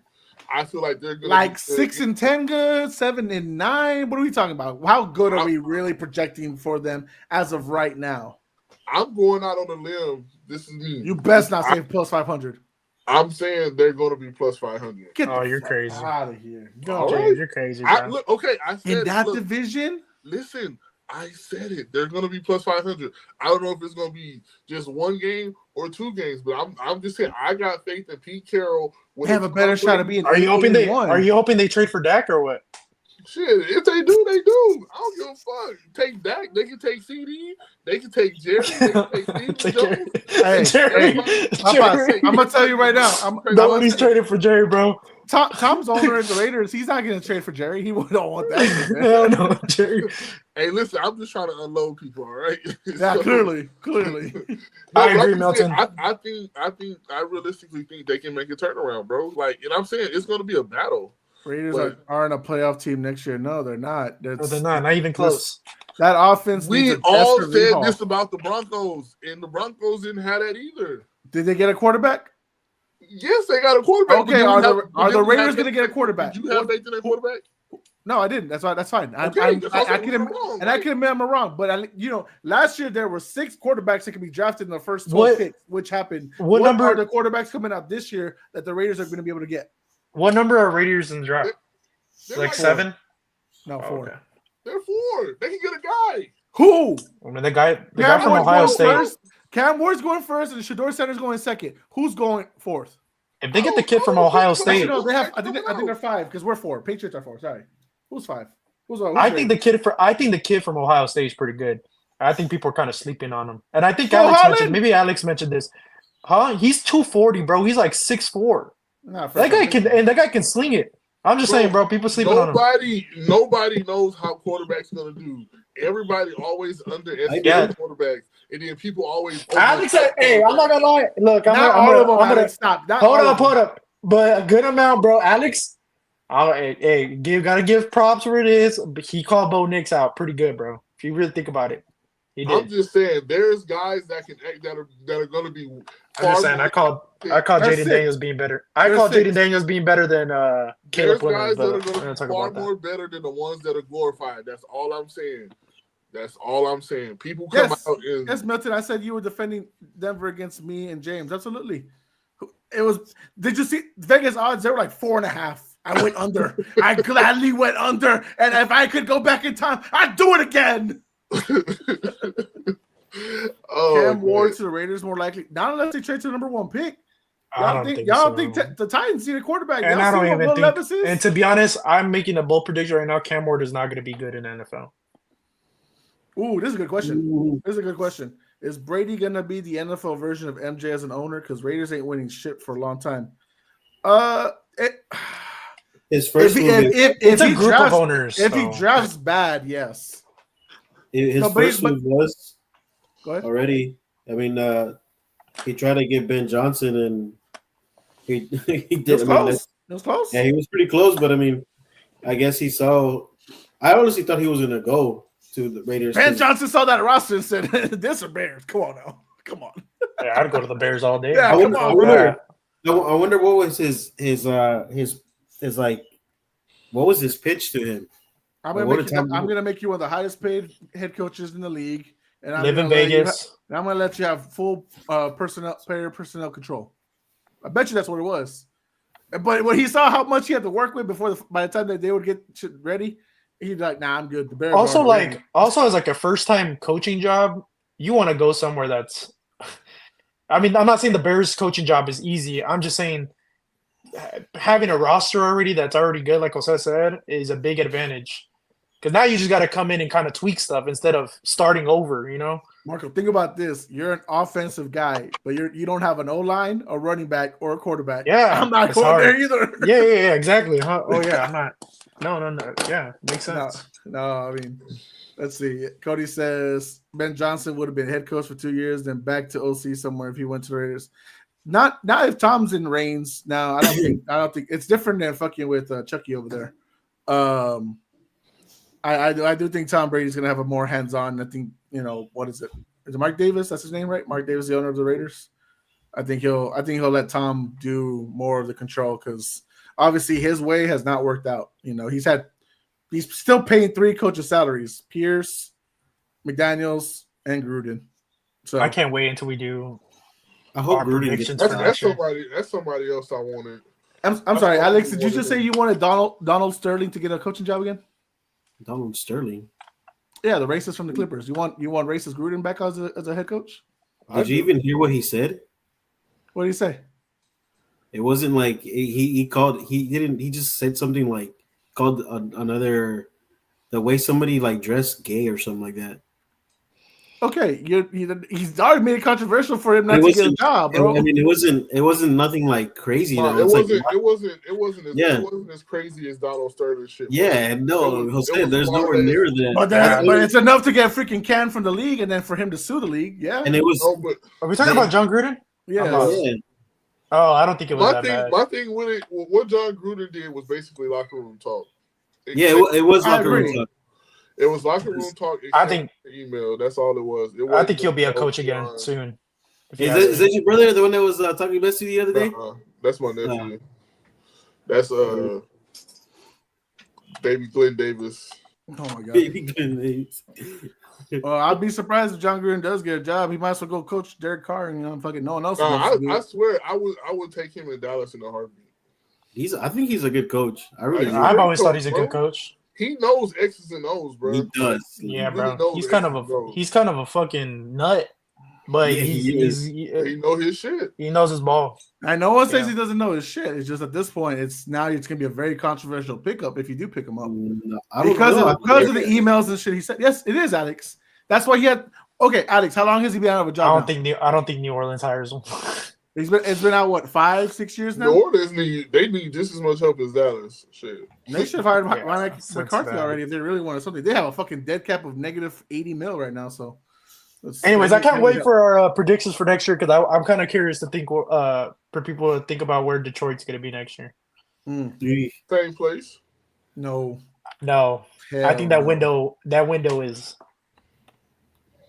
Hell no. Ben That Johnson division took that everybody. division just got tougher for Ben them. Johnson just took everybody. Dude, we got remember I asked Aaron you Glenn left too. remember I told you I was like, man, I wonder who Ben Johnson's gonna bring as their QB coach. Ben Johnson is the best thing that could have happened to Chicago. And I promise. he brought in Braxton Miller. So it should be good. I mean, you know who Braxton Miller is? Yeah, Yes. the Yeah, so Ohio State kid. it should be good, yeah. I didn't. I'm glad you told me. I had no idea. I still think they get about 10 wins and maybe win the division because it'll take time for Chicago to build up. And I don't know what Minnesota will be with JJ McCarthy, and Oh no, bro. the Packers will be in that right there. So Oh no, bro. I think Dan Campbell without those coordinators. Sorry about it. damn, why are you so negative on him after all? No. I like Dan Campbell. But that Detroit team. I mean, I've already seen predictions out there that it's going to be a Bills and a Lions Super Bowl next year. Oh, that video I sent y'all. That's funny. No, but my thing is this: like, okay, yes, it's hard to replace great coordinators. That is very much true because your players get comfortable with the personnel and all that stuff. Now these guys are gonna have to learn someone else's scheme and stuff like that. But You the should know players about are that still more the than same. anybody. But their players are still the same. Like You got to understand also, James, that they spent a lot of money this past offseason paying a lot of their top guys, which means a lot of their lower guys are not going to get the money, which means they're going to have to rotate a lot of guys and use a lot of C+ players as their starters. And that's the gutting situation when you're paying freaking Amon-Ra $30 million, when you're paying Jared Goff 57 million a year. Penei Sewell, I think he got his big contract as well. he got his too. It's kind of crazy to me that more QBs don't take that much, like don't take a pay cut. It's kind of crazy because like if you want to win, you got to take a pay cut somehow. You know what I mean? Like I'm gonna tell you right now. Not saying that Baker deserved a big contract, but Baker having the contract he does right now with the Bucks and him being a pretty solid QB, in my opinion, the Bucks are going to be really good next year. Ooh, Baker top 10 QB this year for you? Yeah. I think he's a top 10 quarterback this year. Oh, okay. I don't even like him. James, I'm just redeeming what he said last year when he said last year Baker was not a top 10 quarterback last year. I just wanted to redeem that. That's all I wanted. But we're talking about this year, though. Yeah, he's a hell of a. He was one last year too. To be fair, I do think he was. For what he did for Tampa last year, I do think. I don't even like Baker, but I mean that guy balled out, dude. And I'm just saying, as far as the contract situation, my thing is like, I think like, okay, I think they're gonna suffer, but I don't think they plummet like everybody thinks they will. Like it's hard for me to see them just. So there were 15 wins this season. I'm gonna say about 11-12 next season. Oh yeah, that's not bad. I'm not saying plummeting like they're gonna fall out of the face of the earth. I'm saying that there's gonna be a little more hiccups along the road versus them being 15-2. That's what I'm saying. This year was their best shot to win it all, but their defense died. I feel that too, and I feel like I feel like the Vikings. The defense died. Yeah. I think the Vikings is gonna be the team that plummets in that division. Like I think I don't know, dude. Kevin O'Connell's a good coach. James, how does it feel that it was your fucking team that killed Aiden Hutchinson's season? I don't like it, honestly. It was your man that literally ran through, passing by his leg, and it just that way. But that's what happens when you run the score up and you leave your best players on the field. You shouldn't have been out there. I don't even think they were up yet at the time. Yeah, they knew they was gonna be up. So it was that high already? I think it was. I think they were up by 21 whenever he got hurt. I gotta Google that shit. By 21? Jesus. I think they were up by 21. I think they won by 21. I don't think he was up by 21. No, they won by forever in a day. That was BTA right there with all caps. That was belt to ass. I think they even tried to have fucking Penei Sewell throw a fucking touchdown. That's how bad it was. It was like, golf, sit down. Penei, go get back there on the center. Hey man, fucking let me see.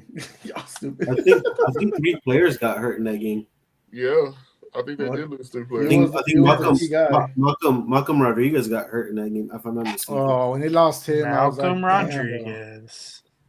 They hired their linebacking coach, the one from Hard Knocks, the one that was like praising him up. They hired him as a DC. Yeah, we'll see. So they won 47-9. But when did it happen? I'll look it up later. To be honest, in my opinion, I don't think it's going to take Chicago that long.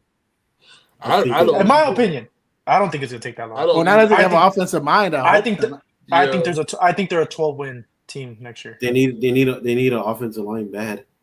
yeah, it's still I Yeah, I hope- think the draft. I think the draft you will have a top figure 10 out those pick. problems a little bit. You have a top 10 Yeah, pick. You'll be yeah, fine.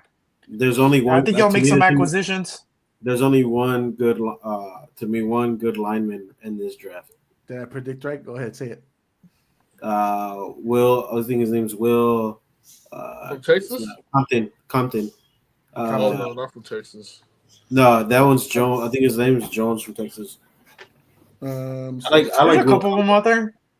It's not that bad. I think they have a little I bit of think it's choices. Alex. I think it's a lot more than you think it is in this year. I Uh, think it's two, but I think it's more agile guys in this year's draft than there is like pass Big- blocking versus run blocking. big stouts. That's what I like. Yeah. To like.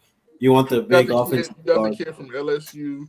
I think Yeah. Texas has the. I think our center and our left tackle is probably gonna go. I think fucking Notre Dame has a. Bro, they got like The pass rushers this year Yeah, pretty there's good too. pass rushers and it's And, like I think it's a heavy That number that guy from the number 11 from Penn State. Carter. Yeah. you're thinking LSU's Will Campbell, right? Yeah, Will Campbell. Okay. He's projected to go to the Raiders, but I don't know if Raiders will go all tackle. If he does, I mean, I hope he fucking drops, dude. you're projected by some people to get the Texas guy, Calvin Banks Jr. Yeah, Kelvin Banks. Calvin Banks. He was hurt though. 6'4", 320 versus what's your guy? Damn. Who's your O-line coach? 6'6" and 323. Whew. Shit. That's a big boy. Yeah, that's what I need. That's what I'm saying, Jose. You gotta get some. That's what I told you. I told you I want some Big Ten country balls, the freaking protect fucking Drake May, that Pro Bowler, you know what I mean? Hey, Dennis Allen gonna have that D rolling, bro. Told you. Oh, All right, Anyways. Alex, we got us all track on his head coach and shit. I just want you to hear your thoughts on Aaron Glenn to the Jets. I think it's a good call. I mean, if you see his press conference, he's you can tell he right away he's a culture guy. He put it out there. He doesn't know if Aaron Rodgers is gonna be his guy. He needs to evaluate stuff. So I think that's a friendly way of saying get the fuck out of here. It's not about you type of thing. Yeah, he's not gonna let that shit slide, like for sure. So I think that's exactly what the Jets needed. Instead of letting one-time Super Bowl champion Aaron Rodgers control the locker room. I mean, it's I don't know if you agree, Alex. I don't know if you agree, Alex, but I think it's gonna be a conversation with Aaron saying basically, hey, we're not gonna have your people around. Yeah. And if you're not cool with that, get the fuck out. If not, you can stay for 1 year. We'll bring in a young quarterback. We'll see how it goes. This is how Aaron is like, look, Rodgers, look at me. I'm the captain now. Nathaniel Hackett, gone. Got it? Devontae Adams, gone. Yep. You're for Aaron Lazard, gone. Randall Cobb, I know he's not even on the team anymore, gone. Retired. It's you and none of them, or it's Devontae Adams and you're gone. Yep. Because I would keep Devontae Adams if I can, if he's willing to stay. Which I don't think so. so. I think he'll be gone somewhere else. My thing was that if the Jets back Aaron Glenn the way they need to and don't create the whole the carbon copy of Dallas and try to let that man stay around, like if they can really keep him and I would keep him for a year. Hell no. I don't know. It depends on Woody Allen. That's his name, right? The owner? Woody, right? You gonna move with a rookie? I'm gonna move on from anyone that look. Let me ask you this: are you willing to keep this toxicity aging quarterback for another year on a big contract and risk losing Garrett Wilson, who wants out if Aaron Rodgers stays? I'm not keeping Aaron Rodgers, bro. He didn't do shit for me. He played 5 minutes his first year. Then he got me fucking. Then the second year they lose to the damn Patriots and damn entire league. Like, why am I gonna fucking? I'm really annoyed with him. I'm saying the whole this whole year, this whole previous year has been a shit show. I'm saying Aaron Glenn comes in, he sets his culture, he brings in the OC, he gets guys going. If Aaron don't work out, cool. But I'm saying you're gonna risk bringing what is this quarterback for Garrett Wilson? Is this the 6th or 7th quarterback? This will be number 10 at this point. But let me say this. Okay, so the same way we hate that young quarterbacks have to get a second coach or third coach in their second year, like Caleb Williams is getting. He's getting his third fucking coach, or fourth, really, at this point. You really think about it. He's getting his fourth coach in 2 years. Can we not say the same thing about Aaron Glenn? You really think as a head coach he needs a second quarterback in the second year? He doesn't need that. Well, if I'm a new head coach, I also kind of want to start with a new fresh quarterback, unless that fresh quarterback is a rookie. I'm not going to start with 42-year-old and one-legged Aaron Rodgers. Yeah, that's true. I'm just saying this. I mean, he's a DC, so 9 times out of 10, send his ass to the darkness, bro. He's gonna have to bring in somebody else, and it's gonna be a shit show. And there's available guys out there. Justin Fields, free agent. I think he Russell retires. Wilson, free agent. I can get them on the minimum versus or fucking Sam Darnold. I can get these guys on the minimum. I can make my running backs the main offensive weapons, like Breece Hall and Braylon Allen as the main guys, and I'll be a big defensive team because I'm playing cold weather against the Patriots, the Bills, and these damn Miami Dolphins that are about to fire Mike McDaniel next year. Okay. So I'm just saying, we don't really what does Aaron Rodgers bring to the team at this point, really? He brings ayahuasca. That's all I'm saying. Jeff. He brings Jeff. I like the idea of keeping him and trying to get him to mold someone. The only thing you're keeping is one Achilles. I love Aaron Rodgers, but that bro's kind of annoying. He sucks now. If you don't go with somebody else young, go with somebody else young. But he's old. The scheme has to fit that player. It's not a lot of schemes out there for guys like that. It's Sam Darnold. Yeah, he might come. He might be a little bit more. I already got Jordan Travis from FSU in my roster. Yeah, I can start him. I can start him. Move on from Rodgers, and we'll get the ball rolling with these guys. That's a very good point, Jose, because he wasn't bad in college. He just got hurt. I know, but you can't. You gotta be. You at least now in the league. You gotta be at least a little mobile. At least that guy is immobile now. Aaron cannot run. Good luck. You're talking about Jordan Travis. No. I'm talking about Aaron. Look at what happened to Kirk Cousins.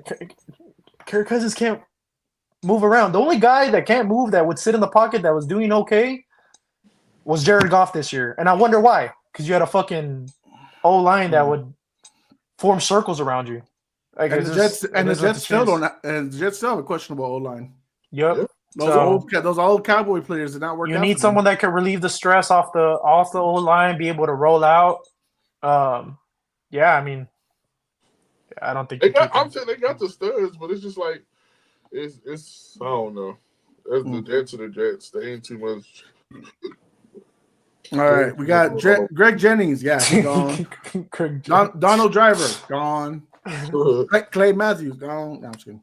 All right, bro. I don't get why it's a question. Release Rodgers. He's a dog water. Bye. He's a 6-win quarterback. But it's poor man. It sucks to see guys like that have a downfall. Not everyone leaves on a good win. Dude, Tom Brady didn't even live on a good win. If he had left when he won the Super Bowl, or even when they lost to the Rams the next year, and he had won the division, those are good ways out. Tom Brady didn't even have a nice way out, honestly. He still made it to the playoffs. That's true. I mean, if we want to say playoffs is, that's like Big Ben losing to the Chiefs for his final game. Yeah, sure, okay, yeah. But no, Aaron Rodgers, bye-bye. He might, you know what, James? Aaron Rodgers might, bless you. He might end up in Tennessee. He might be a Titan, freaking guy. I don't know. He's just gonna be Ryan Tannehill, bro. If they sign him and draft Travis Hunter, that's gonna be the most comedic team ever. Hey, look, you always wanted. Remember when Aaron Rodgers had the rumors about going to the Cowboys? Well, now look at this. He gets to hand the ball off to what's his face. Tarico? Tony Pollard. There you go. Oh my God. Nice. There you go. Rodgers going to the Raiders or Titans? I don't think he'll go. I don't think he'll. I think The Titans for think sure. Rod- He has a home in Tennessee. Jose's he did I don't know if you mentioned this in the last part, but you said in the group chat, you said uh, who did you say from the Steelers? Oh, you said Oh, I Justin said Fields. Fields Justin Fields. to the Raiders. The I think Raiders. that's Yes. I think that's a good spot for him. Or Russ. Reunion with Pete Carroll. Bridge quarterback. I think it's a good bridge quarterback. Raiders country, let's ride. So weird. We're not taking He's that so to weird. Vegas, bro. We're not. Did y'all see him? Did y'all see him do that interview at the Pat McAfee show? And Pat McAfee was like, "Hey, people don't think who you really are is like the real you." He's revealing what everyone thinks about him. Like, you know. Yeah, very cringe, very cringe. And everyone after the interview was done, everyone was like, "That there's a good boy. That boy Russ right there." Yeah, they mentioned about him doing that's a good Christian boy right there. About him doing the high knees on the plane and shit. Hell yeah, James does high knees right now on the pod. There you go. All right, final topic of the night, ladies and gentlemen. We are previewing, of course, what are our thoughts, the pros and cons for Super Bowl 59? Am I right? That's what it is, 59? Yes. Eagles, Chiefs 2. Marco's Chiefs are back in it one more time, hoping for a three-peat. Marco, what are the pros and cons for your Chiefs in this game? What is it going to take for your Chiefs to three-peat, and what's it going to take for them to avoid losing? I think the biggest thing is don't lie. Shut up. Biggest key. I think the biggest key is going to be limiting Saquon. Obviously, their biggest weapon. I think it's going to be limiting that. I mentioned it earlier. Trying to put the Eagles in third and long situations, keeping them behind the sticks as much as possible. And I think for us also is getting off to a fast start and getting a lead on those guys and kind of putting them in a tough position. To me, those are going to be the three keys of the game. Bet. James, what are the pros and cons for the Eagles in this matchup? What do they need to do to get the victory over the Chiefs, the unstoppable Chiefs? It looks like at this point, and what do they need to cover up to make sure a three-peat doesn't happen? Kind of just echo the sentiments of Alex. Marco. I think Saquon has to be Saquon. I also think Jalen Hurts doesn't need to play Superman. Take the sacks, throw the ball away, don't try to play hero ball. And then it's just really kind of keeping things close. Like don't allow the momentum of the Chiefs to get to the head of the defense of the Eagles, because they do got some hotheads over there. You know, you got CJG, Charlie Garner Johnson. He's a hothead. He can get heated, and in the heat of the moment, he can do something stupid that can be costly to them. He needs to just play clean ball. If their defense can stay out of the way of just meaningless penalties, I think that'll do them some good. So, those are my key factors for them. All right, Cody's got a suggestion. Pick a ball, flags thrown. Who does Cody go for? Who's his name? Texans. Oh, no wonder. Go pick up an O-line. That's what you need. Go pick up players on your O-line. That's what you need to do. Jesus, it'd be better. Oh, look, hey, Jose starting shit, bro. What did I do? What did I do? You could have. Cody, I don't know you, but man. You could have. GG's. Why? I have already said I am the man of the people. I let everyone say their shit, and then we could dog. You are a man of the people, on their shit. So, Jose's very much an instigator, but that's his job. Are you calling me the Ariel Hawani of the pod? Yeah, that is your job. But that is your job. What? That is your job. How am I instigating? You picked that comment. You were like, that comment's good. The other comments are great. Yeah. Do you want to go back to the other conversations? That's why I didn't put up those comments. No, I think so. Exactly. We are moving on to the main event. Yes, we are. But hey, good job, Jose. It's fun. Good job doing your job. Exactly. You're welcome. That's how we kept the pod alive for 5 years, Marco. 5 years. Can you believe it? Almost 5 years. That's crazy, dude. We're only on episode 200. 16. All right, we're going. We're moving on. All right, Alex. What is it going to take for either team to win? What is your thoughts on both teams? For Philly, I think Philly needs to play a perfect game. They can't turn over the ball. The Patriots, the Kansas City Chiefs. I mean, they shown that they could The junior give the Patriot. ball, could give the ball away and still win the game. So for me, that's why I say like for me, it would have to be the Eagles have to play a perfect game to even be in the game. Because if you guys saw it last week, the Bills pretty much played a perfect game and they still lost, even with Patrick Mahomes. Was it the fumble turnover? So yeah, handoff. you could see that I mean, you already see that Kansas City, even though they have some hiccups, they can still win the game. So I think it would have to be just play a perfect game, near perfect. I just want to mention something. Go ahead. Patrick Mahomes and Andy Reid are 8-0 against Vic Fangio defenses. Go ahead. Okay, I was going to say, and to give credit to the Bills, they had kept kind of Travis Kelce in check. Now, DeMar Hamlin was holding a lot, to be fair, hanging out for his dear life. Literally. Put that motherfucker on Xavier Worthy. DeMar Hamlin, bro, who gave him superpowers? I think he's like, y'all want to talk about tinfoil conspiracies? Stop. Bro, The Illuminati has him out there, bro. The Illuminati gave him a second chance to put him out there to stop the Chiefs, and it didn't work, bro. DeMar Hamlin thought he had ambulance speed or something. I don't know who told that man he could guard Xavier Worthy. That was dumb as hell. I don't know why. I don't know why anyone thought they could stop Xavier Worthy as far as kind of match him speed, but And you knew though when they lost what's her name when Rapp didn't play and they lost Brendan first quarter of the game that they did no shot to stopping that fucking. I was like, they did like I said they did a great job keeping Kelce the numbers down. And my theory is like he wasn't healthy to play. And he walked in with a concussion. Hell no, he was not. Yeah. He got a second one real quick. Yeah. Man trying to be too out there. Good Lord have mercy. But no.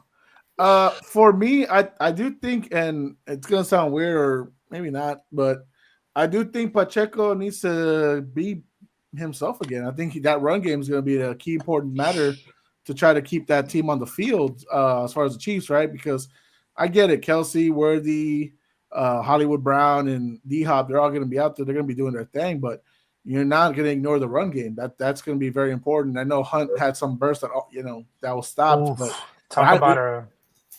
but Isaiah Pacheco, I mean, like we know how good he can be when he's fully healthy, and I know he hasn't come back fully healthy, but I think he's going to be a key piece needed because I like Kareem Hunt, but he's not obviously the Kareem Hunt that he was when he first got drafted by the Chiefs. So he looked like it the last weekend, dude. He's been. That's what I I was about to say, bro. He's playing. Well, that he did have those 2 bye weeks off. You know what I mean? Like, he got some rest, papas. You look good, bro. But I agree with you. I think that's I think that's needed for both sides. You know what I mean? But the Chiefs know they can win on Pat's arm if they need to. They can win on Pat's legs. That too, and Pat's flags. But that's just one of those things where I didn't say nothing. Remember, he did all these guys. So, I didn't say shit. Y'all call me instigator. I'm like, I didn't do any of that. These are all these guys. That's flags. Bro, I'm trolling. Maybe the refs will feel bad enough for the Cowboys. They start getting awesome. You know what, James? That's a penalty. I'm calling you right now. That's a penalty. That's a penalty right there. That's too much. No, but unnecessary roughness on Marco. It's helmet to helmet. Yeah, fucking stupid. You hit Alex's helmet, not Marco's. Hey, so who would be who would have who's the biggest disappointment if they don't win? Who's talking about? Which team would? Oh, it's the Chiefs. The Chiefs, easy, yeah. I don't think there's expectations for the Eagles. Yes, there is. Yes, there is. Let me explain. So for me, because we know Marco's going to be favored for his guy. So let me explain. For me, is that right now the conversations is Patrick Mahomes, even since last year's Super Bowl victory, they declared that they're going to get a three-peat. Since the Super Bowl win last year, he declared. So they've been chasing this all year long. Yeah. The Eagles, they were chasing just to get back to this shit, but not to the same glory. You got to understand, they will never, and I'm talking right now, and Marco, you can attest to this, the Chiefs will never get another shot at three-peating if they don't win this one. Travis Kelce will be gone. The rosters will be completely changed. Spags might not be there because he might finally get a head coaching job. Everything will change. This is your only opportunity. We have never seen an NFL team be this close to get a third Super Bowl in a row. And you got to understand, too, the legitimacy of people's going to have that conversation is Pat the GOAT now. Because that's going to be the conversation all over the world now. Because if he loses and he wins it later, well, okay, Brady already has 4. Joe Montana already has 4. Terry Bradshaw already has 4. Then no one's going to give him the same equal love of being the GOAT in the conversation as they will if they win it later. It's right here, right now. They have to. If Jalen Hurts loses again, oh, well, it's just the Niners like the last couple of years. It's the same shit. No one's going to care, to be honest with you. Yeah. So you're giving Hurts a pass then if they lose? No one expects Nick Sirianni to get a Super Bowl. Hey, Hurts has gotten to 2 Super Bowls in his first 5 years. That's tough. There's 8 people that only 8 quarterbacks have done that, and he is one of them now. And what are we gonna say? Do we give shit that Karl Malone isn't a great power forward because he couldn't beat Michael Jordan? Are we giving shit to Charles Barkley for the same shit? We're living in a dynasty world right now. It's the same thing with even the Tom Brady era. There was guys that couldn't win a second one because Tom Brady was there. So now we have Patrick Mahomes is now the same thing. There's guys that can't even get their first one because he's there. So it's tough. So we're gonna criticize Patrick Mahomes if he don't win this one. Yeah. The world's going to. The world's going to. That's what I'm saying. Yes. That's what I'm saying. I think from a fan standpoint, like me being a Chiefs fan, to me, not the same level as critics as Hurts will, but yes. Okay, I would say there's already history made because they're the first team to make it this far to achieve a three-peat. Because all guys, we saw Patriots. What was that? 2005? What 2005? What was it? When y'all went to the AFC Championship, huh? Or y'all lost in the divisional round? It was divisional. Divisional round. A couple of other guys that have made it far, but they didn't make it to the Super Bowl. We've made 3 Super Bowls in a row, but there was one in the middle. We lost that one. So Pat's making. I mean, I keep saying Pat. This Chiefs team is making history regardless. So that's all the world's gonna talk about. You right? You had it right the first time. What? So Nick Wright shouldn't have put anything out on X this week. Bro, stop talking about Nick Wright. Nick Wright has been saying things for 3 years until he's proven wrong. He's not been proven wrong though. He hasn't been proven wrong. You can't say shit, Alex. He hasn't been proven wrong 3 years. As much as you can't use the same narrative. You see what I said 3 years ago. Do you hate Shady more? Do you hate Shady more or Nick Wright? Who do you hate more? No, I hate Shady. Shady's a dumbass. I wish I could see him. People are like, you wouldn't say that to him. Like, people don't know who I am, motherfucker. I would tell them that. You're a fucking idiot. One of the early episodes of Puro Pinche Sports, I said John Jones was a bitch for a car accident he caused. And Marco said, you wouldn't call him a bitch. I said, I would call him a bitch and get my ass whooped. There's a difference, okay? This is true. I know that I'll get my ass whooped, but I also know I'd call John Jones a bitch for what he did. Just saying. He would not only whoop your ass, he'd probably kill you. But I would be dead, but my family would get a nice reimbursement for it. Yes, you're right. Reimbursement. My family would be set for life, James. Take one for the culture. Yeah, they got that money. Good job. I will say though, now rephrasing your question to a private school, baby. I will say, rephrasing your question, I think this is the best opportunity for Eagles because all the pressure is not on you. All the pressure is on the Chiefs completing this. You know what I mean? If you want to ask the question, who has more pressure on them as a team? The Chiefs for sure have the most pressure. The Eagles right now, they have nothing to lose. The Eagles are playing with house money. Yes, they're here. Yes. They're playing with house money. Yes, But, exactly. I mean, I think both teams will be criticized regardless of what happens.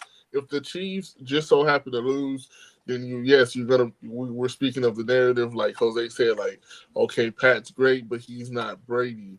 And then you're looking at why the Chiefs will not get as criticized? Do you know why?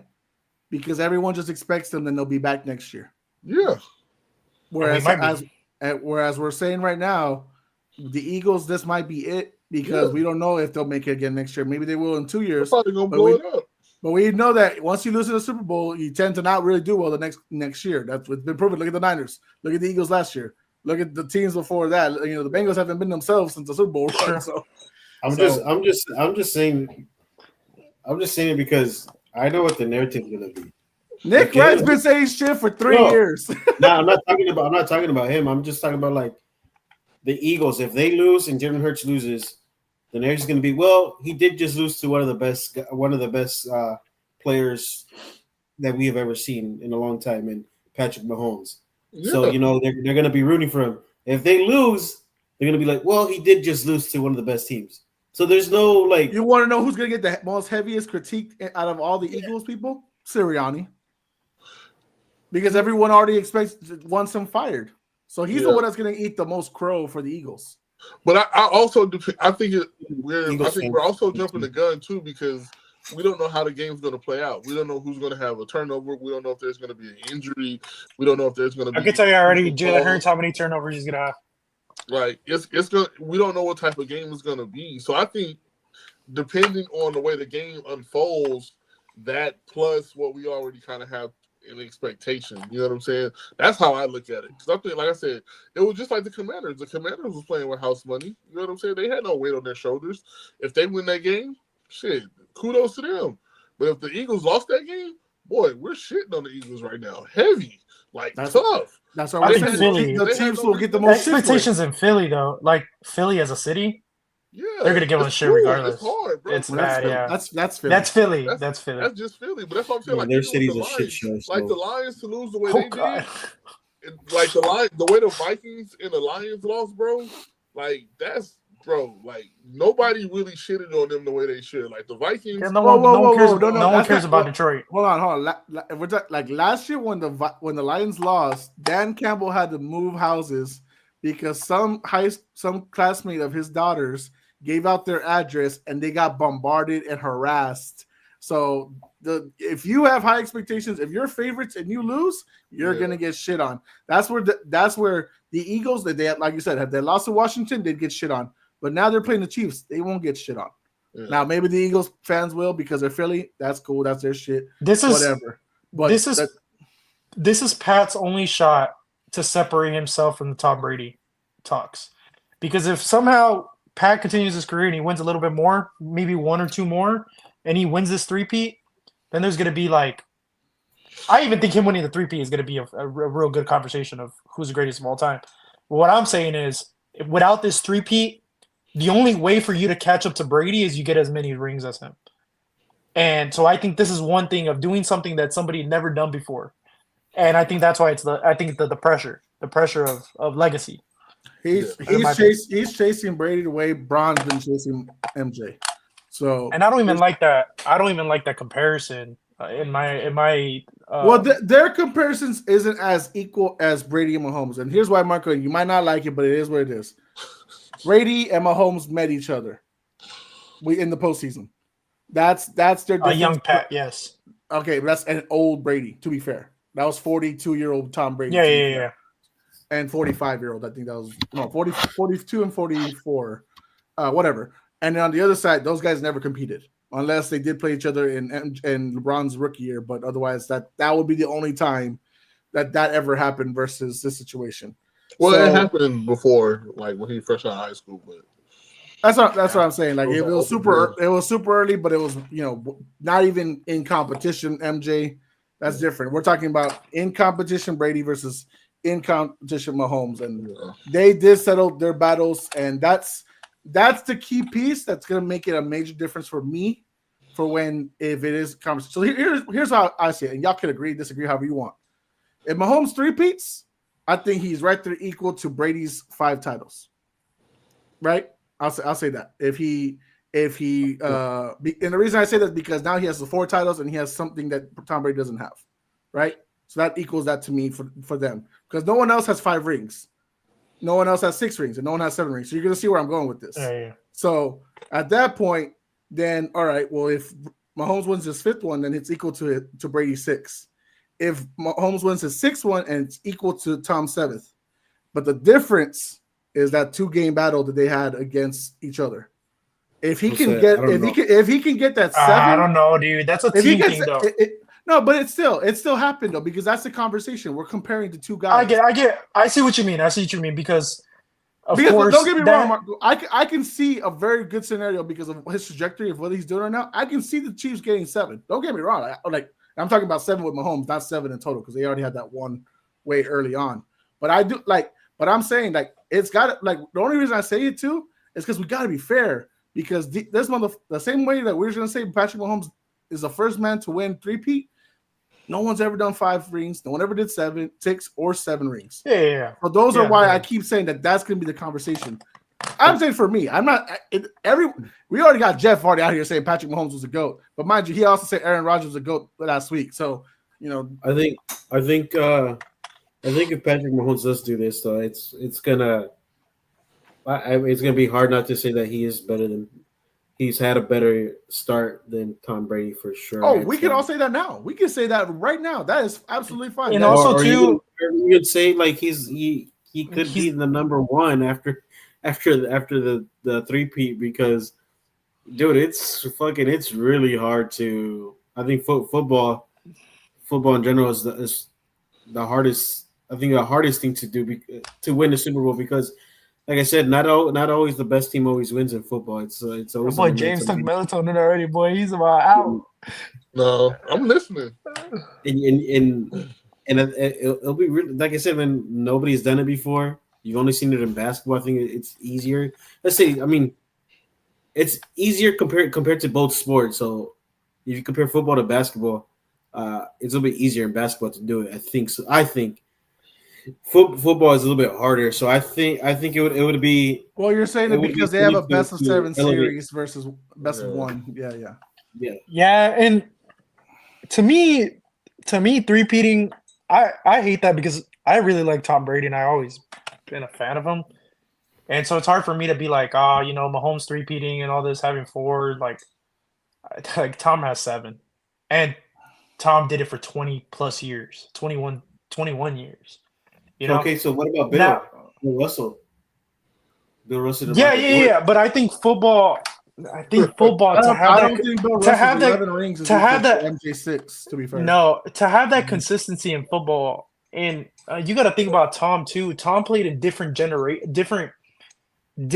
times of ball. When in the early 2000s, the game was played very differently, very, very physical.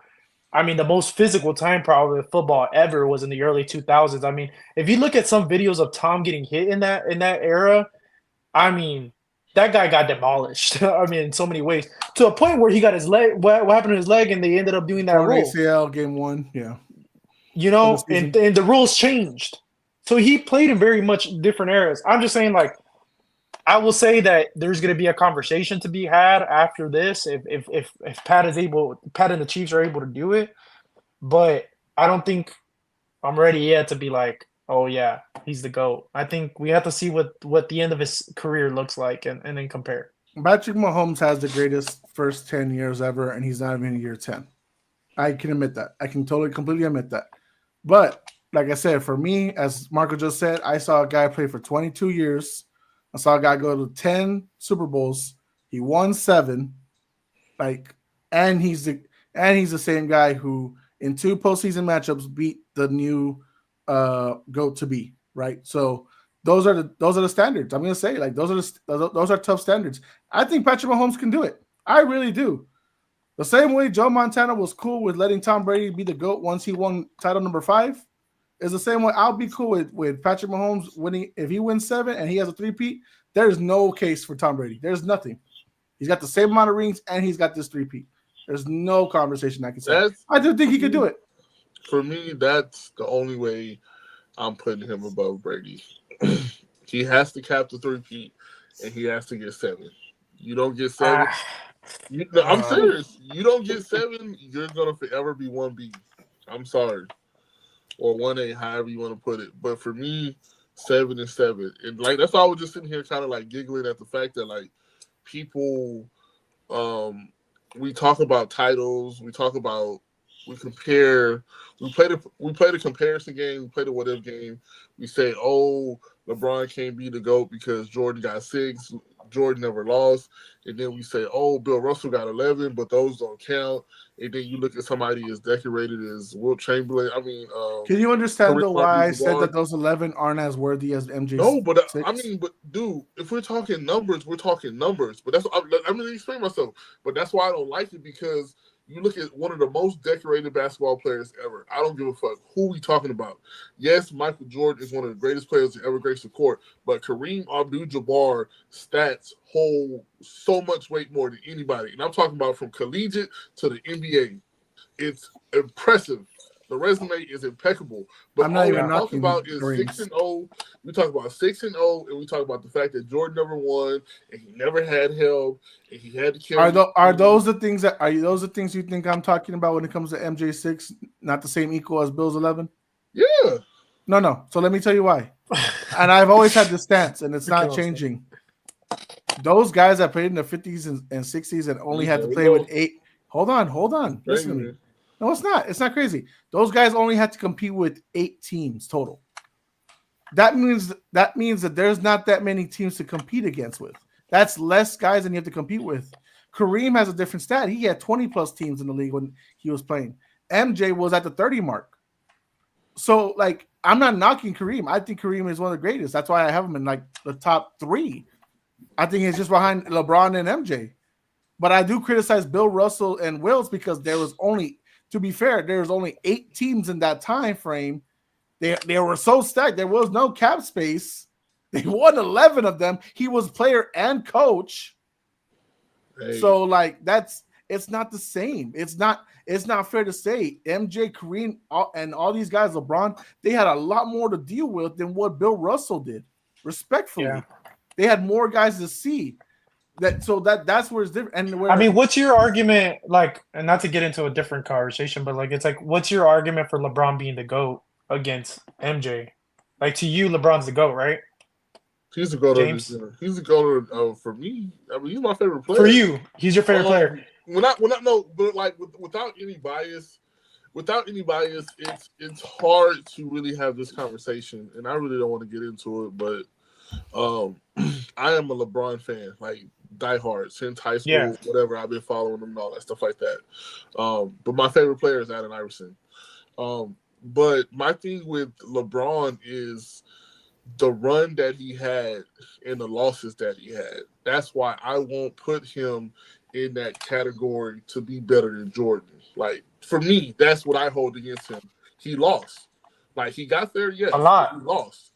And the thing is, I mean, to even do what he did is going to like 9 straight is crazy. You know what I'm saying?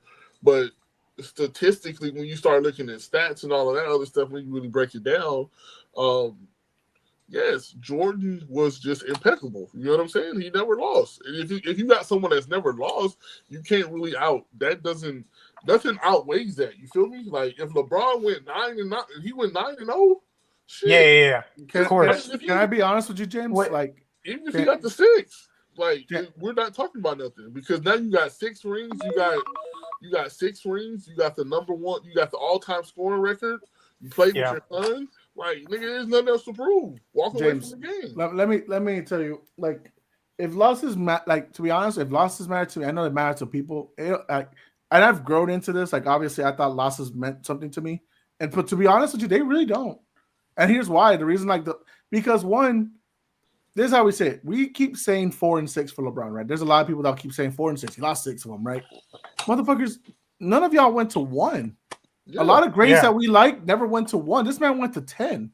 yeah. So Yeah. 4 out of what? Year 22? 4 out of 22 years, you were a champion.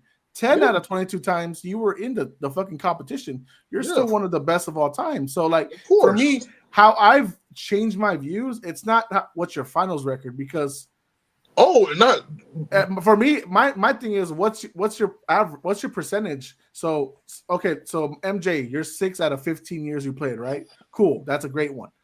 LeBron 4 out of 22, 23 by the time he finishes. We'll see when he decides to hang it up. But like we're gonna be like, and I'm not trying to take a shot. I'm not trying to take a shot. KG out of 17, KG out of whatever, how many years? Yeah. Like the one that's not comparable. Now, I'm not Yeah. saying, of course, no one is comparing them that close. But all I'm Yeah. saying is like that's a hard view. Or guys like James Harden, one of the best shooting guards ever. Oh, for what year is he in now? Fucking 16. But I think it's that interesting. matters more.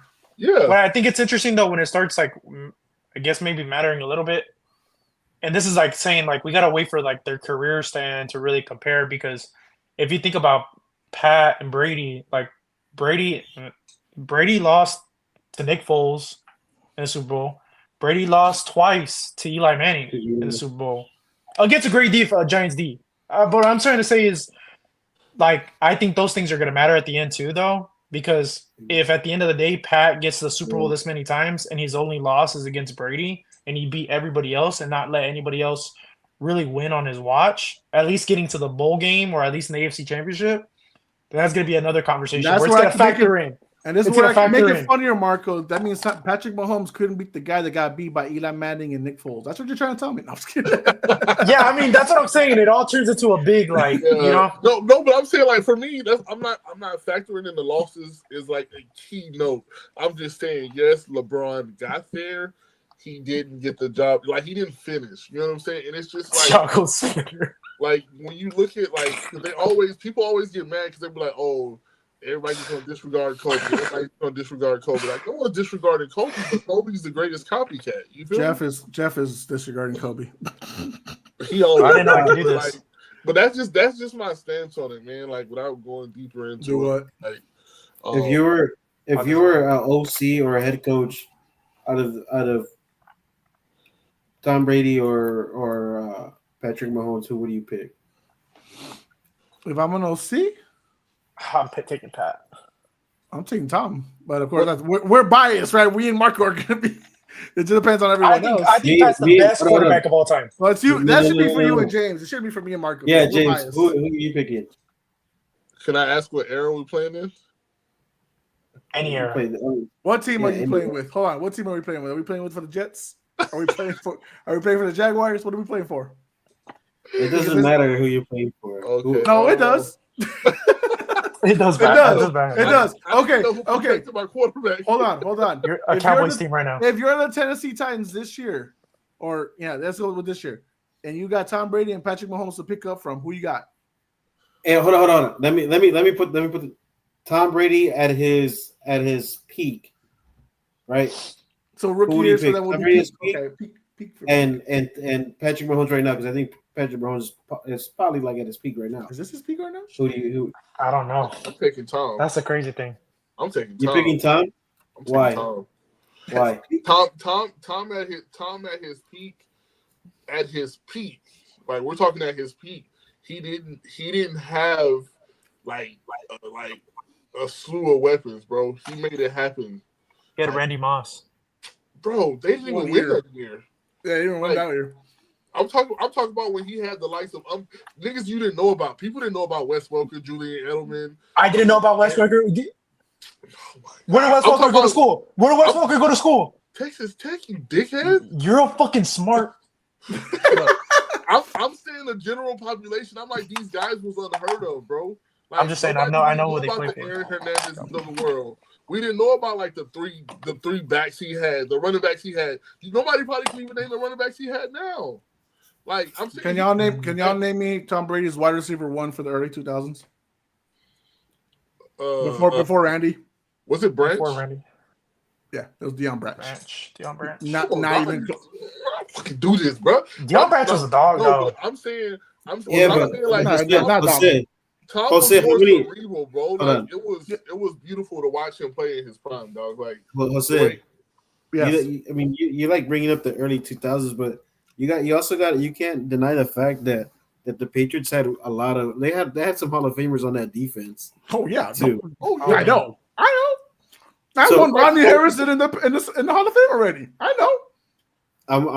I'm crediting what James is saying about our no-name receivers. Yeah. That's what I'm talking. Like I'm not stupid. I know what top fucking 5-3 defenses we had. I ain't stupid. But if you think about it, besides that first Super Bowl with Tyreek Hill, who? Well, okay. So So those Travis two Kelce. Super Bowls you went to, you had Kelsey and Hill because you did have Hill in the one you lost. But I'm talking about the one we won.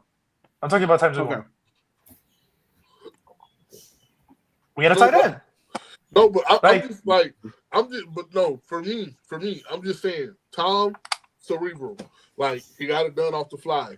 He commanded the offense, hands down, 100%. I'm not saying Patrick Mahomes is doing that, but I'm saying I'm taking Tom.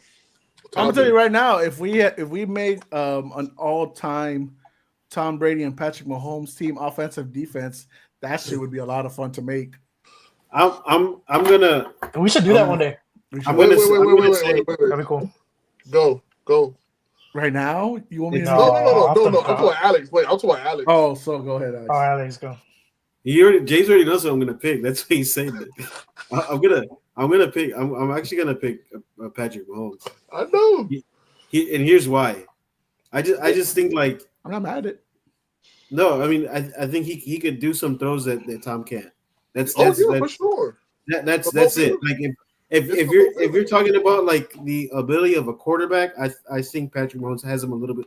He has him there, but I think the IQ of playing QB. Yeah. If you want somebody ice like 2-minute drill and you don't have to call anything, you have everything on the quarterback. Yeah. Tom Brady for sure, hands down. That's why I say I don't know, dude. I think both of them are the best. Though I would say he's more cerebral. But I would say, in my opinion, them two are the most cerebral players of all time. But you're Because if you don't give who you give both of those guys in a 2-minute drill, both of those guys in a 2-minute drill are the best ever. No, you got to put Peyton and Breeze in that conversation. You got to put Peyton and Breeze. Dude, that's insane. No, Wait, bro. in a regular season or Super Bowl? What are we talking about? Like we're talking about playoff, baby. We're talking about when it matters. No, that's a fair conversation because that's the thing against him, James. They're not postseason guys. God. Who? Peyton and Drew. They're not. Oh my God. He's about to have an aneurysm over there, dude. It's already happened. Bro. All right, man. I love Peyton, but he literally got carried to a second title. Thank you for watching Puro Pinche Sports. And my freaking AirPods died. That's how long we've been on. Wait. How many touchdowns did he throw in that year? Can y'all still hear me? Yeah. All right. What's that? 9. Peyton Manning threw 9 that year, I think. That whole year, he only threw 9 touchdowns? I would believe so. Let me double check. I'll double check.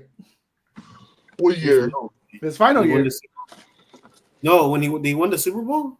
Yeah, that was his final year.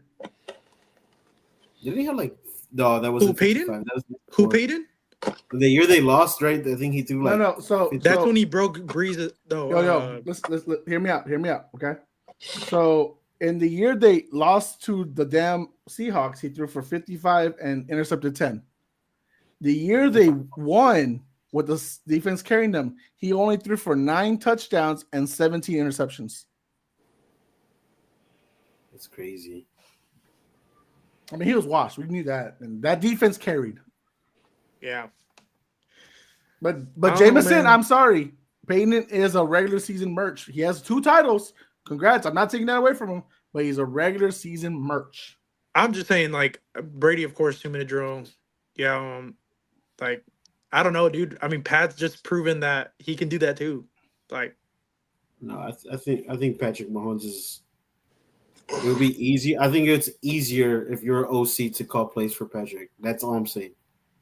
Because the things that he could do with his legs. I saw this video, and I don't know if y'all saw it. It was like, maybe I was gonna sound a little confusing, but I'll try to explain it. It's like there was this video, and it was talking about how there's been 125 times in the playoffs since the year 2000, or since year 2000, yes, that teams have had a fourth quarter playoff drive with less than 6 minutes down a touchdown, and out of those many times, I think like 50%, or I think it's like 45% of those teams have gone on to win the game. And it was like, I think Tom Brady was like 50% of like, I think it was 4 for 8 in any of those situations. And Pat was 7 for 8 in the fourth quarter. But to be fair, on game winning drives. So, but you make an interesting point. in all of the 22-year span, that means a lot of games. Yes. That means Tom Brady only got in a scenario where he was behind in the fourth quarter, Yeah. You can make 8 that. times. What I'm talking versus- about is like pressure situations, like 2-minute. Yes, We got to go win this. but we're talking about postseason, right? Yes, postseason. So let's say because I think he only missed the playoffs twice in his career. So let's say out of 20 years, 20 postseasons, that means a minimum maybe of 1 to 4 games, whatever. Only 8 times he was ever in a scenario where he was behind. But yeah, because he's blown out teams. Yes, that's what I'm saying. That's what I'm saying. That's more impressive. Whereas the Chiefs, I'm saying like in those. And I'm not saying it's on Pat. It's more like the defense get themselves behind early on, because that's one of the things too, right? They always bring up, well, this team has come back from 10 points behind at almost every Super Bowl and yada yada, except for one and all this other stuff. And it's like, okay, but they put themselves in this situation, right? So like already by year 7, this is year 7 him as a starter, he's already got 8 games where he's had to come back to win it all. So that's what I mean. Like, I would argue though, out of the 7 years, these last 2 years have been the best defenses that he's had. I mean, besides that, we've had very poor defenses, like middle of the pack or back end of the pack. Unlike the Patriots, you can say that for a good amount of those years that Brady went to the Super Bowl, they had top 10 defenses. Except for 2017, we had a top 10 defense. I can say that for sure. I can honestly say instead of 2017. Now we're getting into the weeds of stuff, but we're boring James and I, so we're talking about our guys. What about comebacks, like fourth quarter comebacks? Who do you want? Pat. Like you said, he's already got Pat for as many or more than Tom Brady's, but I've seen Tom Brady come back from like 15 behind, fucking 25 behind. The Falcons. I mean that one. I mean that game. Well, I'm just. There was Alex, remind me because you're better at this. I think it was the Jets. I think we were down by like 15 or 17 points, and with only like 4 minutes to go. And we came back and won that game. Was it in the Mark Sanchez era? It might have been. Yeah, it might have been like early 2010s, like 2012, 2011. Because 2011 is when they went to the AFC Championship. I think it was Thomas. It wasn't a Jones. playoff game. I think it was just a regular. It was a regular season game. Thomas Jones, I think, was the running back for them, and I think he fumbled. Yeah. We only had like 4 minutes, and we were down by 2-3 scores, and we came back and won that. And that was like, that's one of my favorite funny ones, because obviously I hate the Jets. But I was like, dude, that's what I'm talking about. This is Ask Brady. Remember Marco in his final year with the Bucks before he fully retired? You were like, man, look at Brady, man. Look at all these 2-minute drives that they're coming back from, and they're able to win it. I'm like, yeah, but he sucked for the first 58 minutes. Yeah, but he did lock in, bro. I think he was kind of checked out. He had a lot of shit going on. I think he should never come back.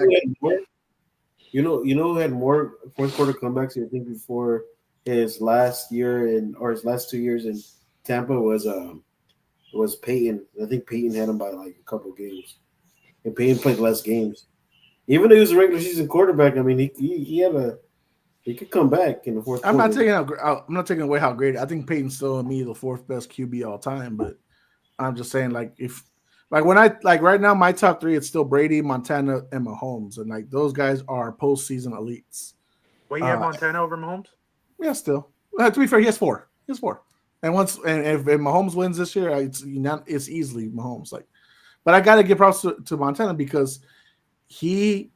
And I was debating this with Cody from the People's Debate yesterday, because he brought up just because Mahomes had Kelsey the whole time, freaking Montana had Rice every time, and I was like, that's not true.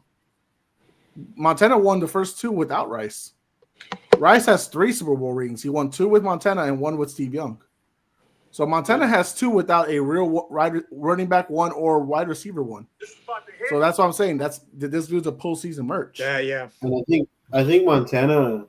I think what Montana is that I don't think he ever saw a wild card game in his whole career. I think he did with his Chiefs. I think he did it in his Chiefs run. Chiefs run he did, but he didn't. But he obviously didn't win the Super Bowl with them. Yeah, he only played about 15, 16 years. So whenever I saw that whenever you brought up those numbers were like he had more playoff games or playoff wins. 15. Yeah, and I was like, I don't even think Montana played in a lot of playoff games to begin with, because his team was always like his team was always good. So like Montana he never won the played. Super. Montana played.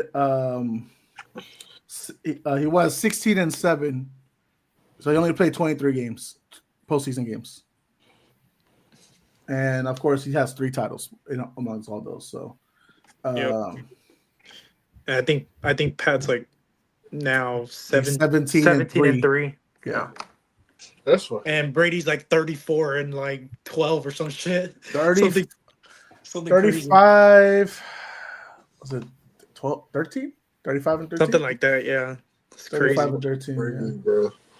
That's what I'm saying. Insane. That these postseason merchants, like I gotta give it to them, man. Like, and I had respect because we are always gonna remember those highlight games that Peyton had, because like that game with the Dallas Cowboys, that 50-50 game, like Oh yeah. that those shits were bomb. Like his battles with the Ravens in the postseason, like that shit was amazing. But you gotta also remember, like in the post, he's not the same guy in the postseason that he was in the regular season. Not always, especially his final year. And that's 35 and 13. That was Tom Brady.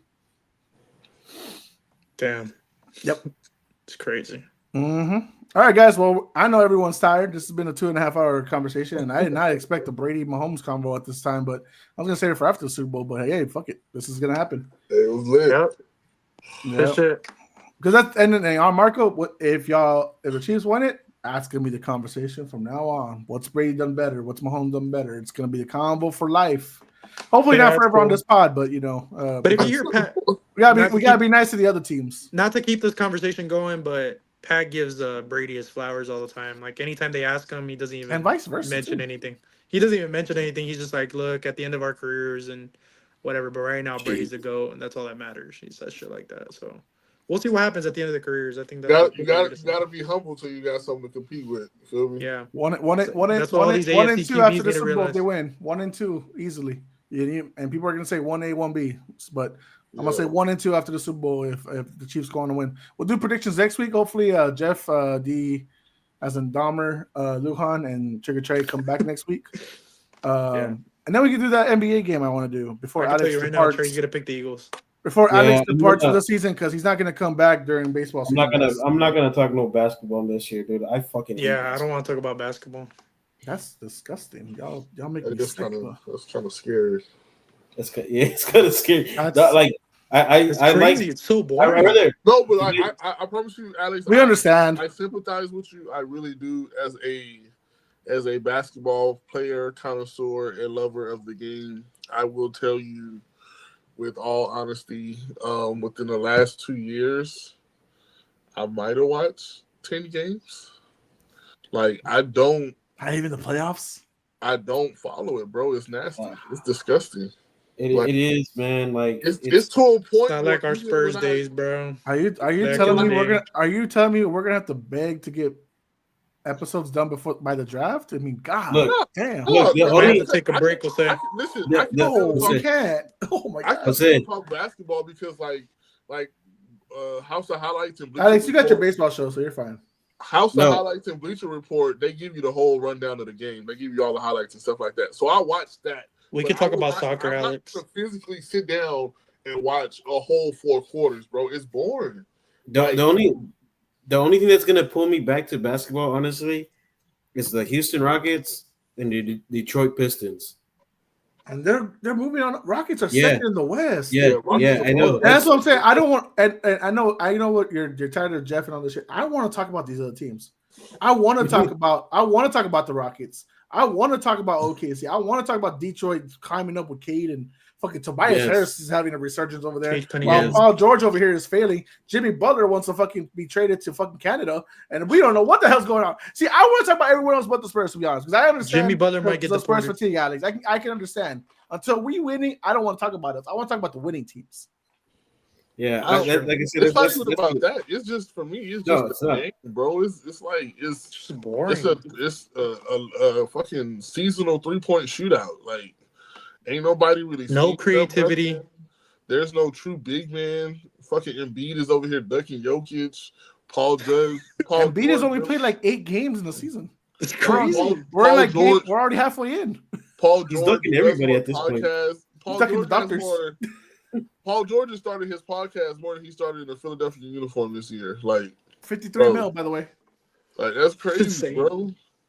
That's I I don't Philly's even know where fucking they're paying him. generating. I don't even know how they're generating money.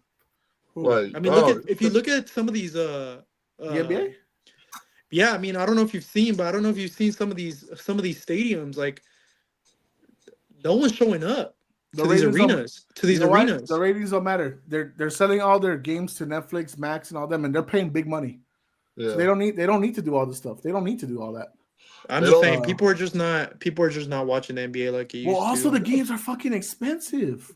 Yeah. Like you go to a game, they're Bro, try fucking going to a Spurs pricey. game and then the You fees, know- bro. Ticketmaster You know the fees. Bulls. That's a fucking You know the robbery. Bulls don't have a home network this year.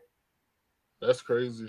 Yeah, they like Chicago fans are mad. Even though the Bulls suck, but This- like every team has a home network. The Bulls didn't have one this year. Marco, Well, if you really Marco, think about it, the Spurs kind of don't either. I mean, it's kind Yeah. of Marco, Yeah, they got Southwest. I went to Monster Jam right this weekend at the Alamo Dome, and the there's tickets probably more people there. for the game. Oh, there was no, they weren't here. The WWE was, and the tickets were $23 a ticket. The ones we got, right?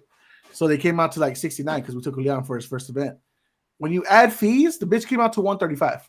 It's crazy. Basically shit. double It's of what. fucking robbery. Yeah, basically double for the shit. So that's what I'm saying. Like, and I told Vivian because she was like, "Do you want to go to the WWE show?" I was like, "It's gonna be $400 for the three of us. I'm not It's doing crazy. that. I'm not doing that." The main No, event.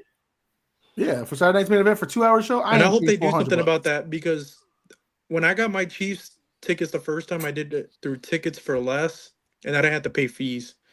So some of these resellers are starting to go through like other like let's say a fan base is buying tickets and then reselling them on the cheap, like so it's like easier for people. But that's the only way to get around it. But I mean, Bro, you're I losing do money Tick at that Pick, point. bro. I don't do all them fancy ass what's it called. I do Tick Pick. Tick Pick where it's at. That's how I It's do crazy, it. bro. Well, I don't know. I gotta go, but Stacey, I don't want to hear your bullshit. You're Hornswoggle. You called us all by wrestler names. You're Hornswoggle. You're the only one in the doggy position here. Hornswoggle. I don't But know. yeah. But yeah, like I said, the only thing that's gonna bring me Is in. he I still hope alive? Detroit keeps on climbing and Houston makes a lot of noise. That's the only thing that's gonna keep me in No, fuck basketball Houston. league because I'm also not paying $20 to watch the Spurs at home a month. That's crazy. I wait till they're on ESPN or Ken's 5. Well, Yeah. remember when the good old days when they used to be on? At least you get to see them when they were on channel 35. 35, yeah. And those were the good days. And then later it like transitioned to like Fox Sports Southwest, and you had to go on this fucking special channel to watch the Spurs, and Bally Sports, and now it's then it fucking sucks. FanDuel. It sucks now. It's a shit show. It's an absolute shit show. Yep. But all right, guys, we got kids, and apparently I gotta go pick up mine. So Yeah, we got yeah, Marcos got kids. All right, guys. So please enjoy this final comedy act for meteorologist Marco, for Professor Alex Cruz, humble hater James. I'm also Garza. We are Puro Pinche Sports, and don't forget, welcome to Puro Pinche Sports. Duval.